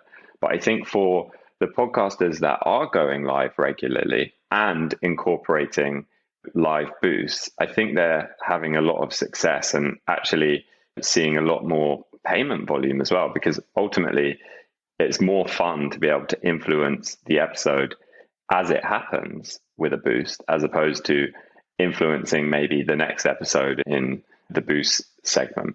So yeah, I think podcasters are having success with it, but we need to see more hosts offer support and things like that. But that will all come in time, and so we're not worried about it. I think ultimately, when I look at podcasters that are having success on Fountain with value for value, a lot of them actually do go live when they're recording the episode. They'll go live on YouTube, they'll go live on Twitter, they'll go live on Twitch. So they're already doing live. It's just not connected back into the RSS feed. And the audience is split across these different platforms. And I think the power of open RSS is that we can have the audience listening on different platforms, listening on different podcast apps, maybe even listening on a live video platform as well, but have the interaction be connected together through some of these new tags. So I think that's the power of it. And I think the tools aren't quite there in terms of allowing, if you go and find a podcaster who goes live on YouTube every episode, the tools aren't quite there for them yet in terms of easily just connecting the stream output from, maybe they use Restream or something like that, connecting it into their hosting provider and automatically setting the start time and the end time for the live stream. It's not quite there yet, but it will get there. And I think, you see the amount of podcasters doing it on YouTube, that it's a no-brainer that this will come to podcasting. And I think features like value for value, features like comments, if you can tie them together so that when somebody views the episode at a later date and they're listening later, they can see all of the live interactions as well. I think that's going to be really powerful. Yeah, no, I fully agree. I think with the live item tag, the thing that is really difficult, as you said, and again, it comes back to hosts. And I struggle why hosts aren't moving faster than they're moving. And I don't know why. Certain hosts haven't implemented micropayment wallets yet. Certain hosts haven't implemented even the person tag or even transcripts, right? So this feels like a real lag and a reluctance from some hosts not to do it. Others like Blueberry have gone very fast and done a lot. So you've got this two-pace thing. But what I think to make the live item tag work, and I think is what you were saying, is, again, I go back to hosts. Why don't they offer a premium service that says, hey, you've got a podcast. Do you want to do a live podcast? Click button X, button Y, button Z, pay an extra little bit of money, and we'll provide you with an HLS server and a UI that says start time, end time. You don't need to worry about the HLS URL because guess what? We've done that for you. You don't need to worry about this and this. That's all in the background.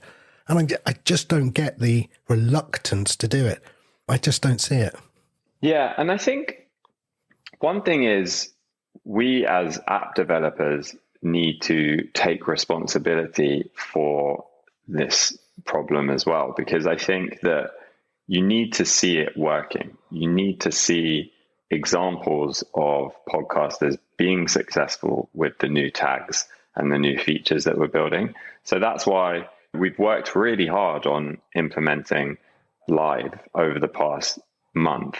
And there's not many shows that support it. No. Well, that's fine for us, because even if there's 5 to 10 shows that are having an amazing experience, not only for themselves, but for their audience through live payments and all of the features around it, then we can use that as a case study and a showcase to show the hosting companies and say, look what's happening here. This is working really well. Now you can go and maybe add it to your offering. So yeah, I think it's on us as the app developers to build these features, and then the hosting companies can support them in an easier way and broaden out the scope of who's using them. Yeah, I suppose it's the old chicken and egg. Now that there's a few apps supporting the lit tag, the hosts now then have an output to it. I mean, yeah, it's always going to be that. Again, moving on then, with value for value, how have you seen the adoption of micropayments and wallet? Because you moved to Zebedee and you changed from your internal one. What's been the effect for Fountain?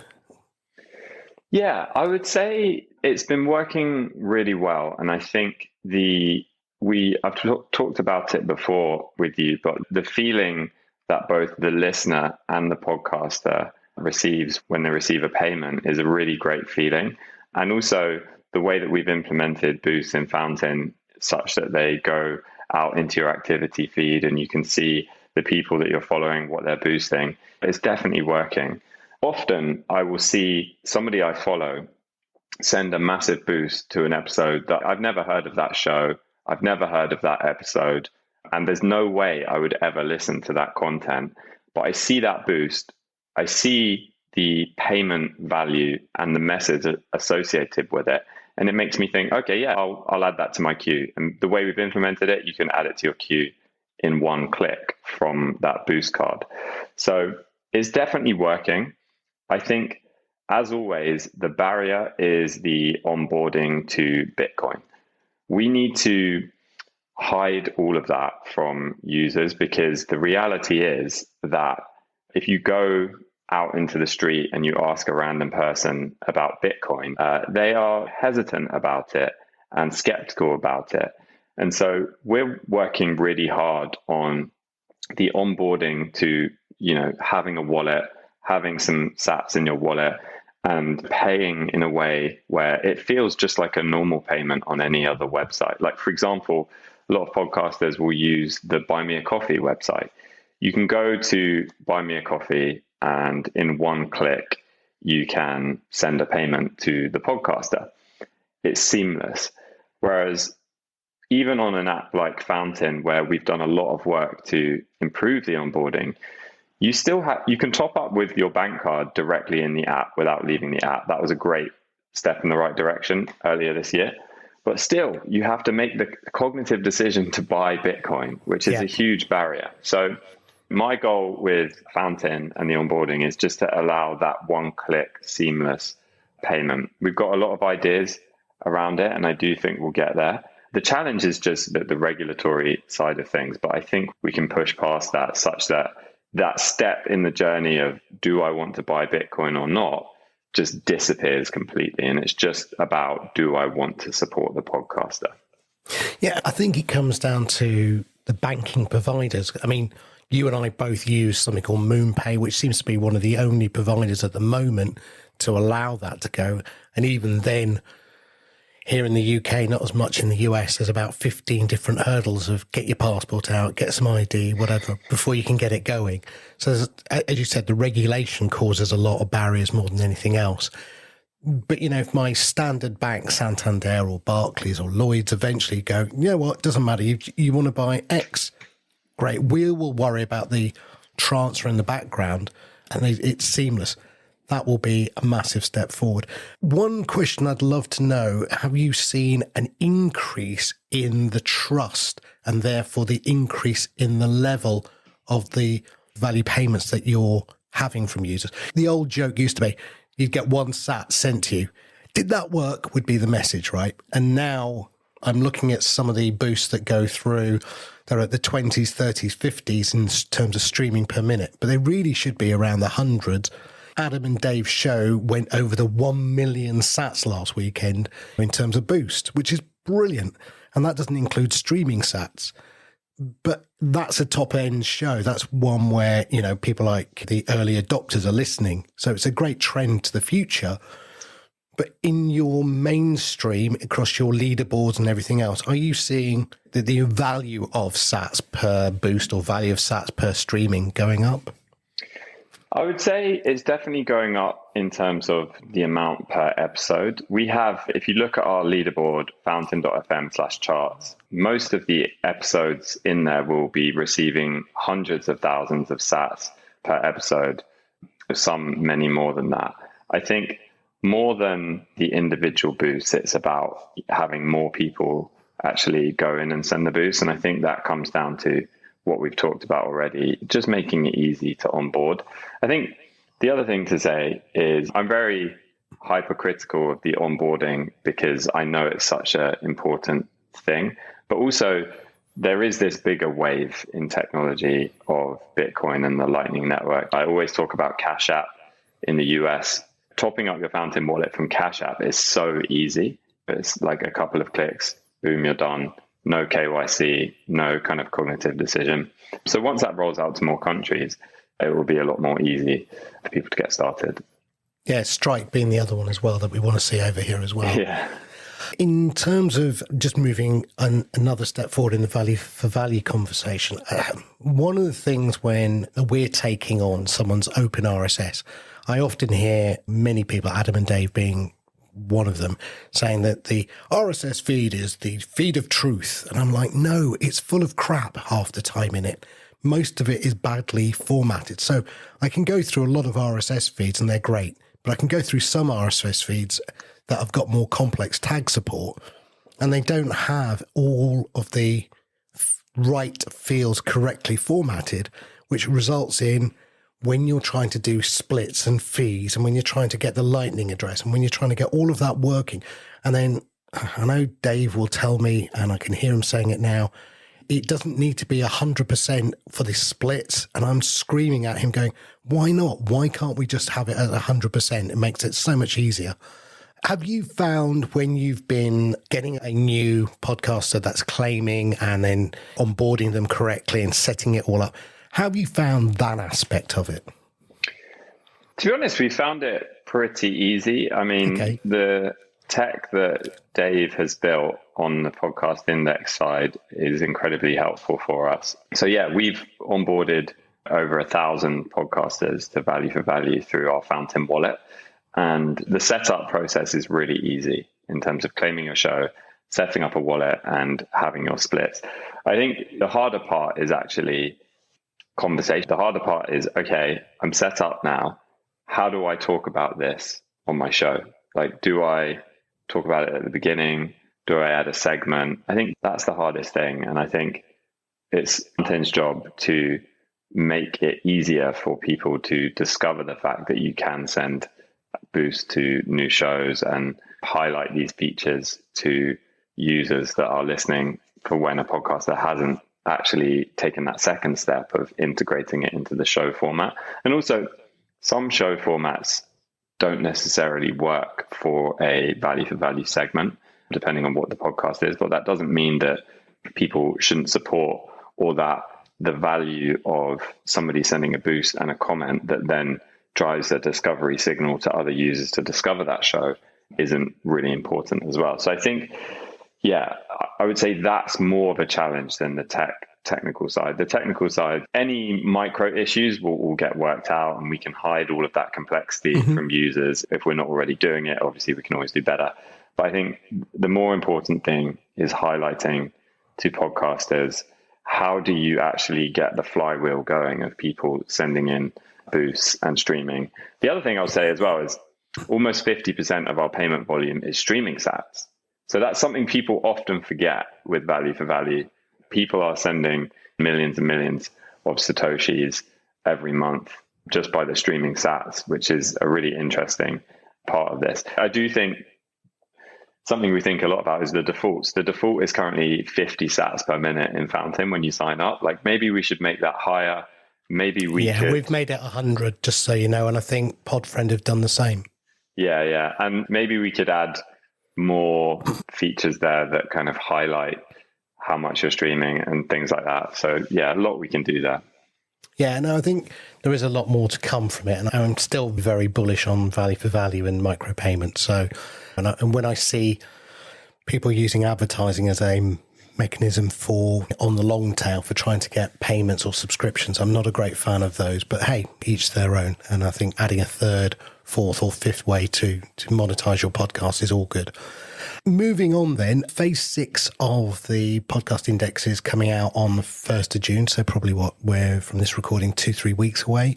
Have you got your eye on anything in there? Or is that like, oh, don't be so stupid, I've just got 0.7 out. I'm not looking at 0.8, 0.9 and 1.0 yet. I mean, where are you in that thinking? Yeah, to be honest, we're not thinking too much about it right now, because I feel like where we're at with some of these other features, like especially live, and still with the value tag and value for value, there's still so much more to do.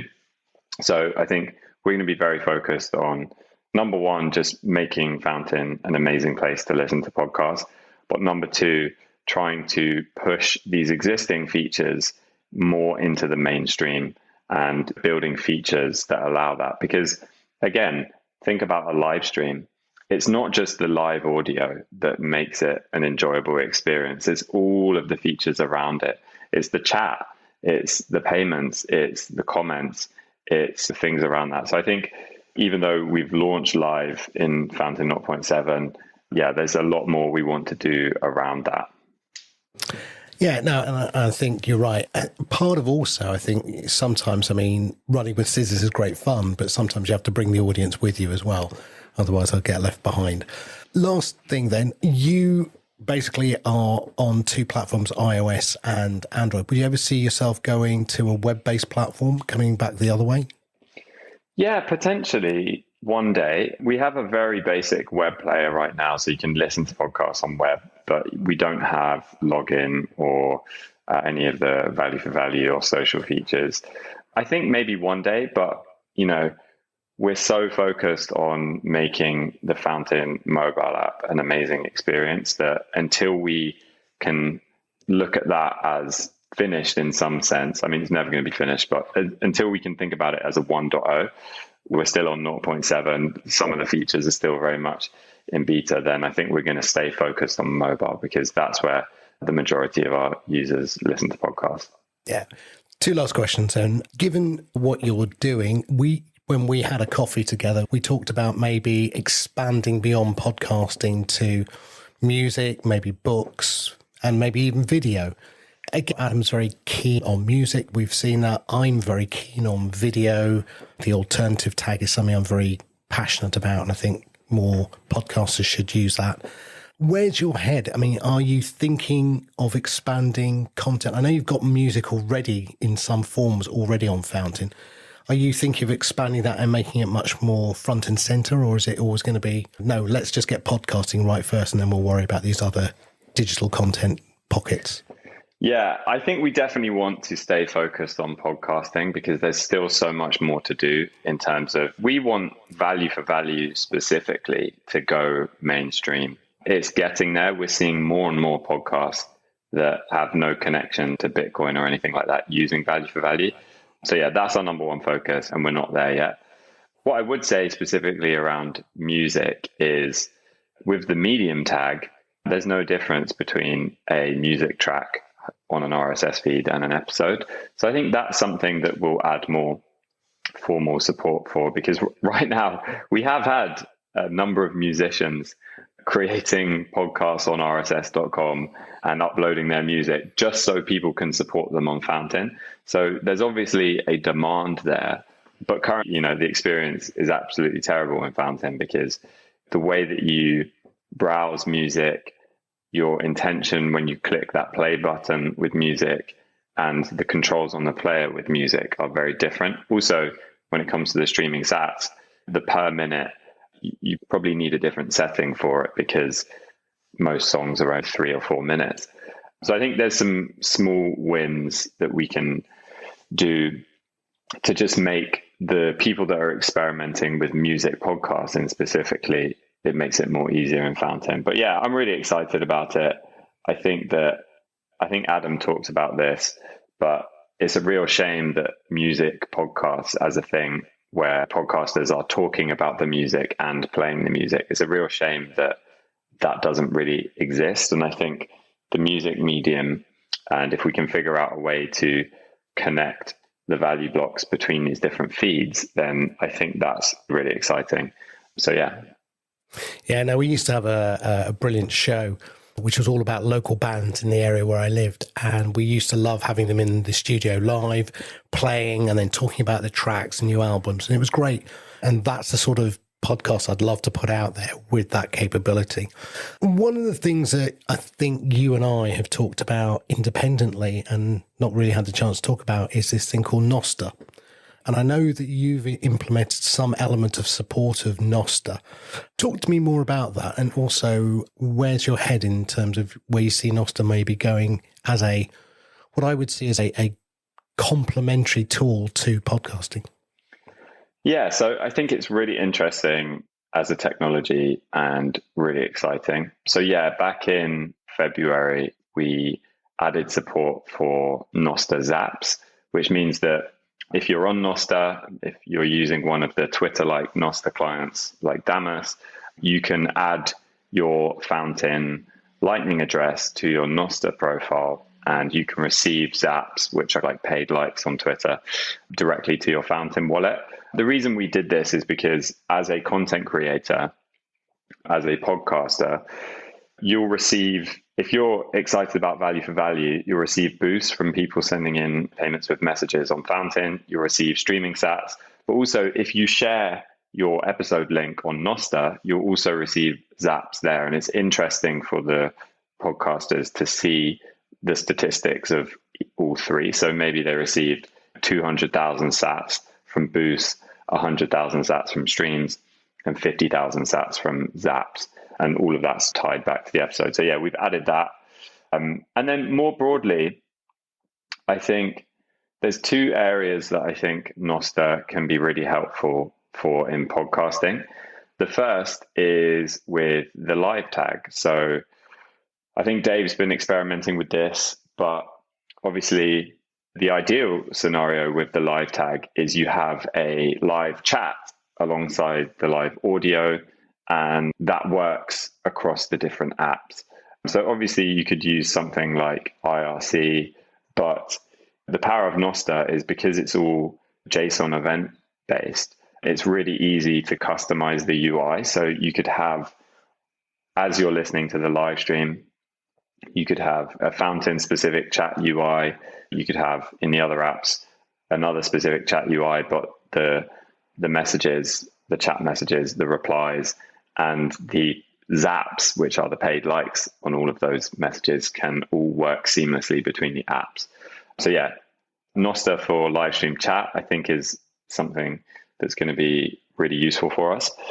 And then I also think that potentially we can do something with the cross-app comments around boosts as well. Obviously, the way boosts work in Fountain is they're all turned into comments and they go out to your activity feed. So you can see what the people you follow are boosting. I would love that to work between apps. I would love it for a user on another app to be able to reply to a boost sent from Fountain. I think Nostr is definitely a candidate for realizing that goal, but I think there's still more to do just in terms of experimentation, really. Yeah, I'm less gung-ho on ActivityPub these days because I think, as you said, Nostr is much easier to implement. I think also the interesting thing that you mentioned, you can do Nostr back into Fountain because you're putting your Fountain. Can you do Fountain into Nostr, which is, can you write a note? So again, talking about boostergrams, can I write a boostergram and it appear in a Nostr relay? Yeah, exactly. So I think one of the most interesting things about value for value and boost is the discovery signal that it generates. I talked about this earlier, but there's nowhere else that you see a value signal that leads you to go and listen or watch content.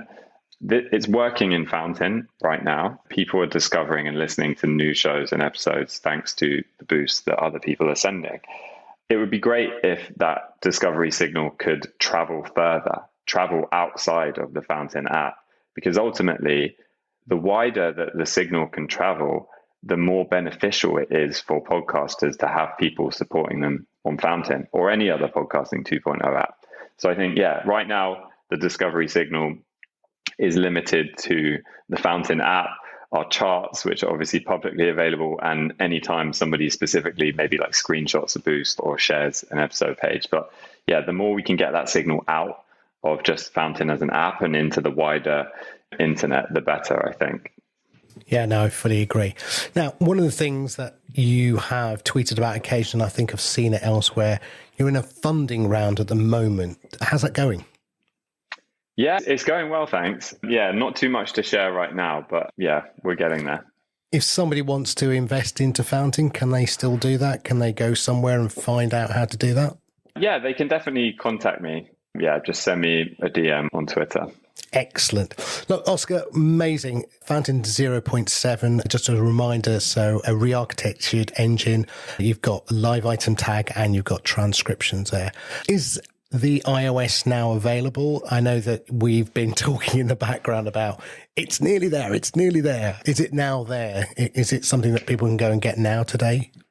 Yeah, so Fountain 0.7 it will be live on iOS by the time this goes out. Fountain 0.7 on Android, we're just waiting on final approval from Google Play, but that should be out in the next couple of days. So yeah, if you're on iOS, you can download Fountain 0.7 now. Would love your feedback. Love you to check it out and let us know what you think of the transcripts implementation, what you think of the live implementation. And yeah, if you're on Android, just look out for that release. It should be there imminently within the next couple of days. Brilliant. Thanks a lot, Oscar.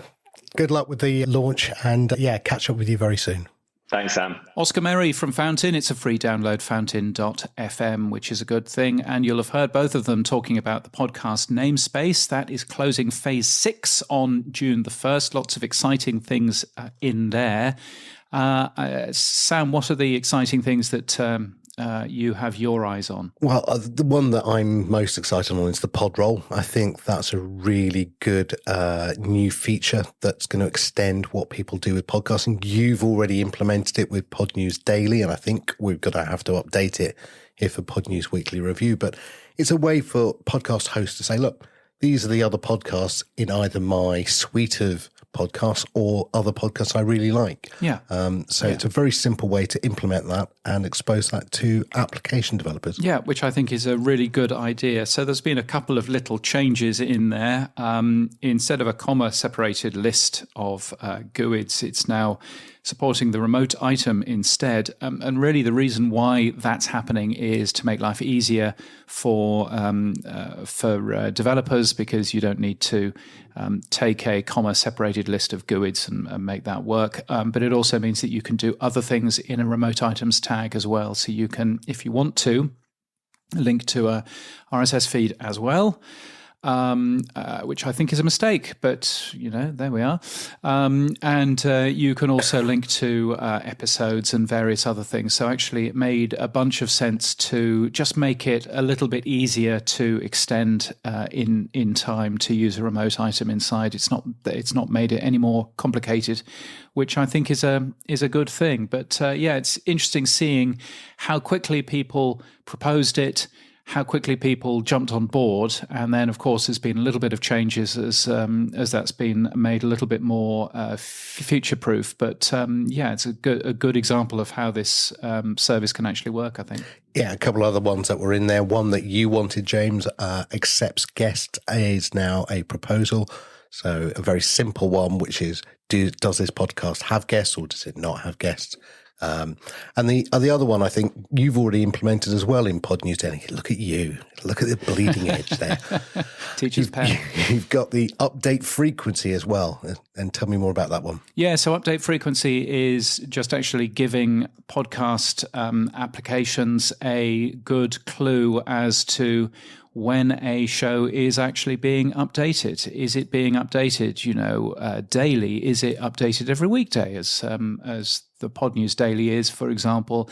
Is it only every Friday, as this one is, and so on and so forth? So allowing podcast directories to actually get that information from the RSS feed rather than have to work out roughly what that, how it works is I think quite useful.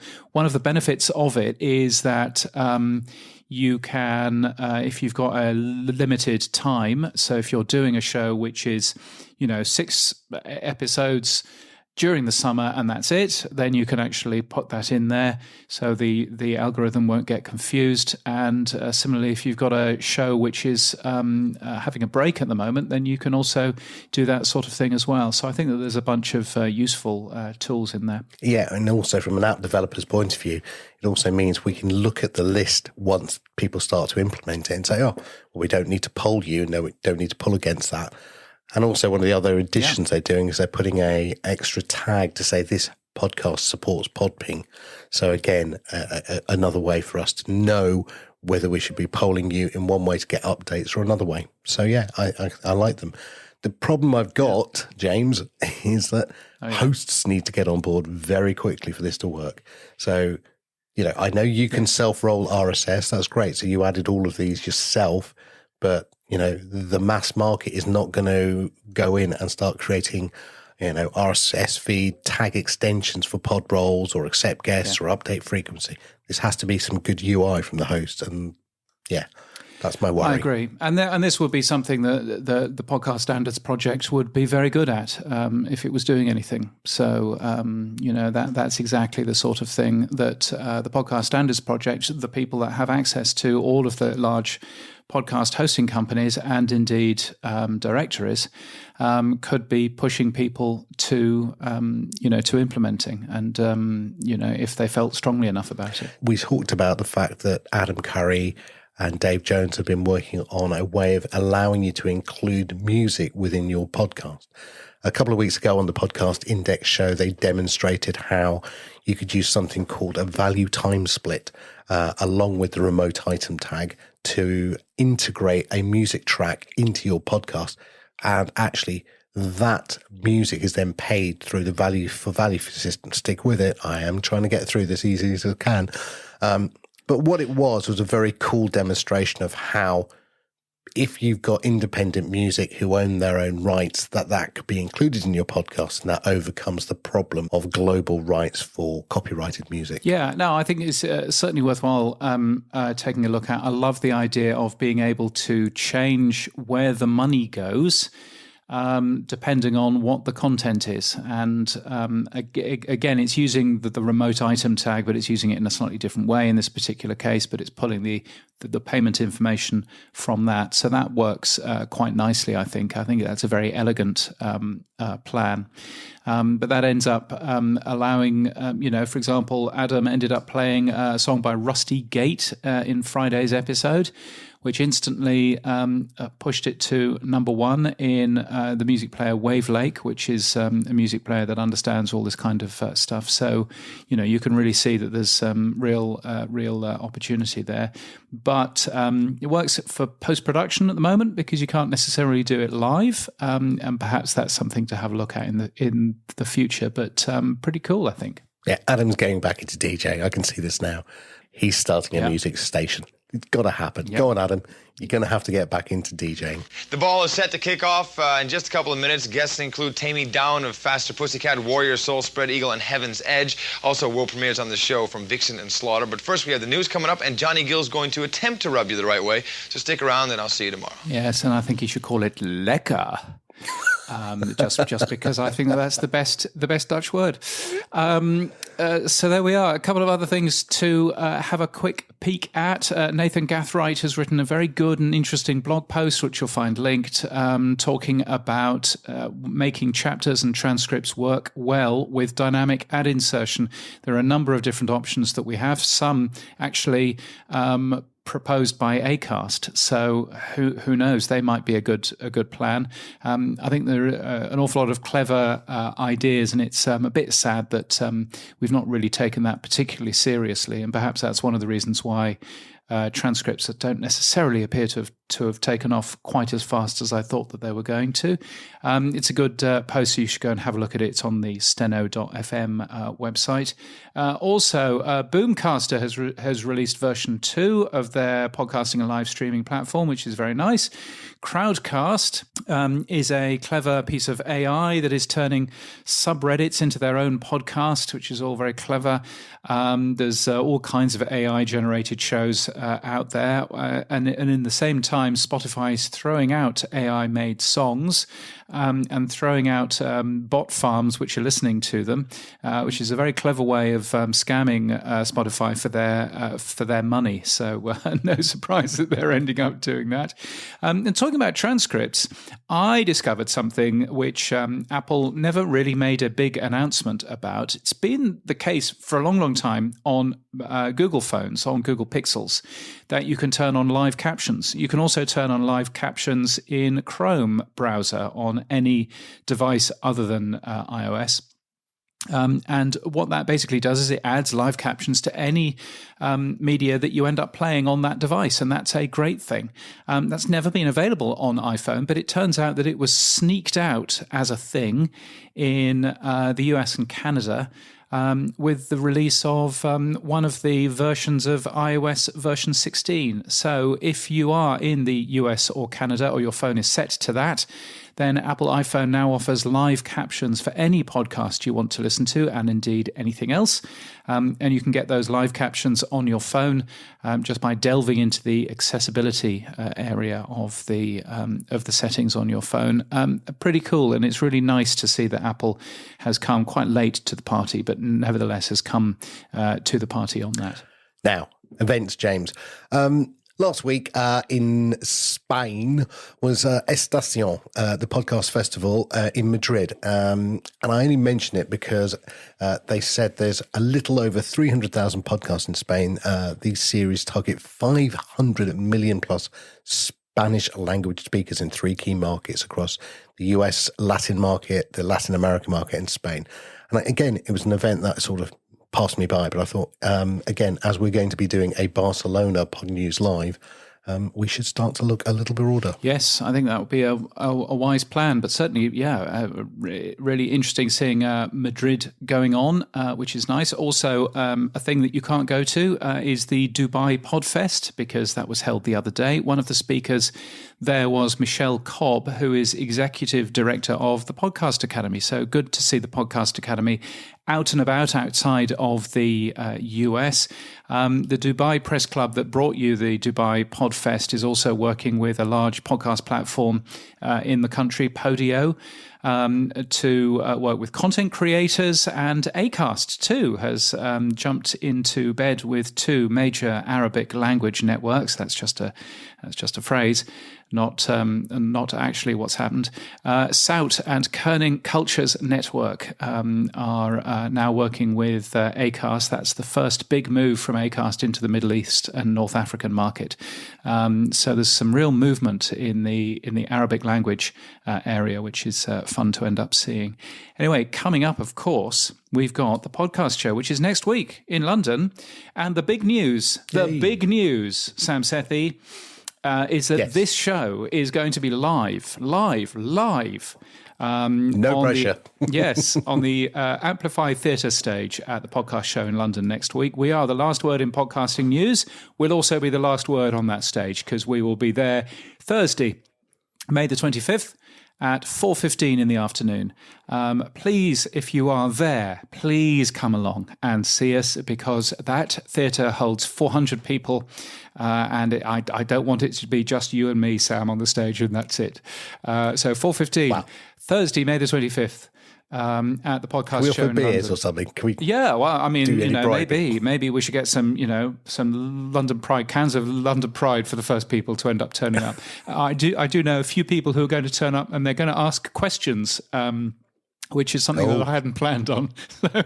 So who knows? Maybe that's a thing. But yes, that would be good. Thepodcastshowlondon.com is where to get your tickets if you haven't got those already. And you should use the phrase Podnews on the website and you'll get a discount. Talking about that, I am the first keynote of the event in the Amplify Theatre on the Wednesday, 9 a.m. The place only opens at 8:30. So please be early and come along and see me talking about the year just gone and what we should be doing as an industry as we move forward. Again, thepodcastshowlondon.com is the place to go, and all kinds of other things as well. Super looking forward to it. It should be a really good, enjoyable time. So yes, it makes me feel quite patriotic that we have such a good podcast experience in the UK. So there we go. Now, what other events are going on, James? Well, you've got Radio Days North America, which is happening in Toronto, June the 8th and 9th. I am there. Also, Podcast Movement in Denver, which is August the 21st to the 24th in Denver in Colorado, which I should be there, and I haven't booked my ticket yet for it. My airplane tickets, I should probably do that. I've already requalified for Platinum this year, and my flying year is only half done. So you can imagine how much flying I've done, and it's all been in economy.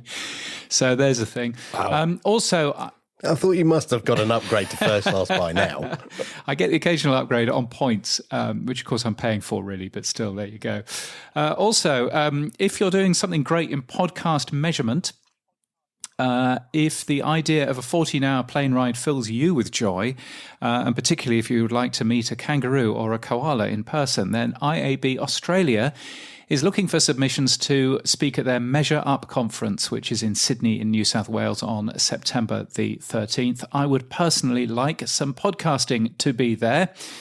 So if you are in podcast measurement, please do find out more details about that and get speaking. It'd be great to have some folk speaking there. And of course, the British Podcast Awards, September the 28th in the UK as well, which we shouldn't forget about. What we also shouldn't forget about is Podnews Live.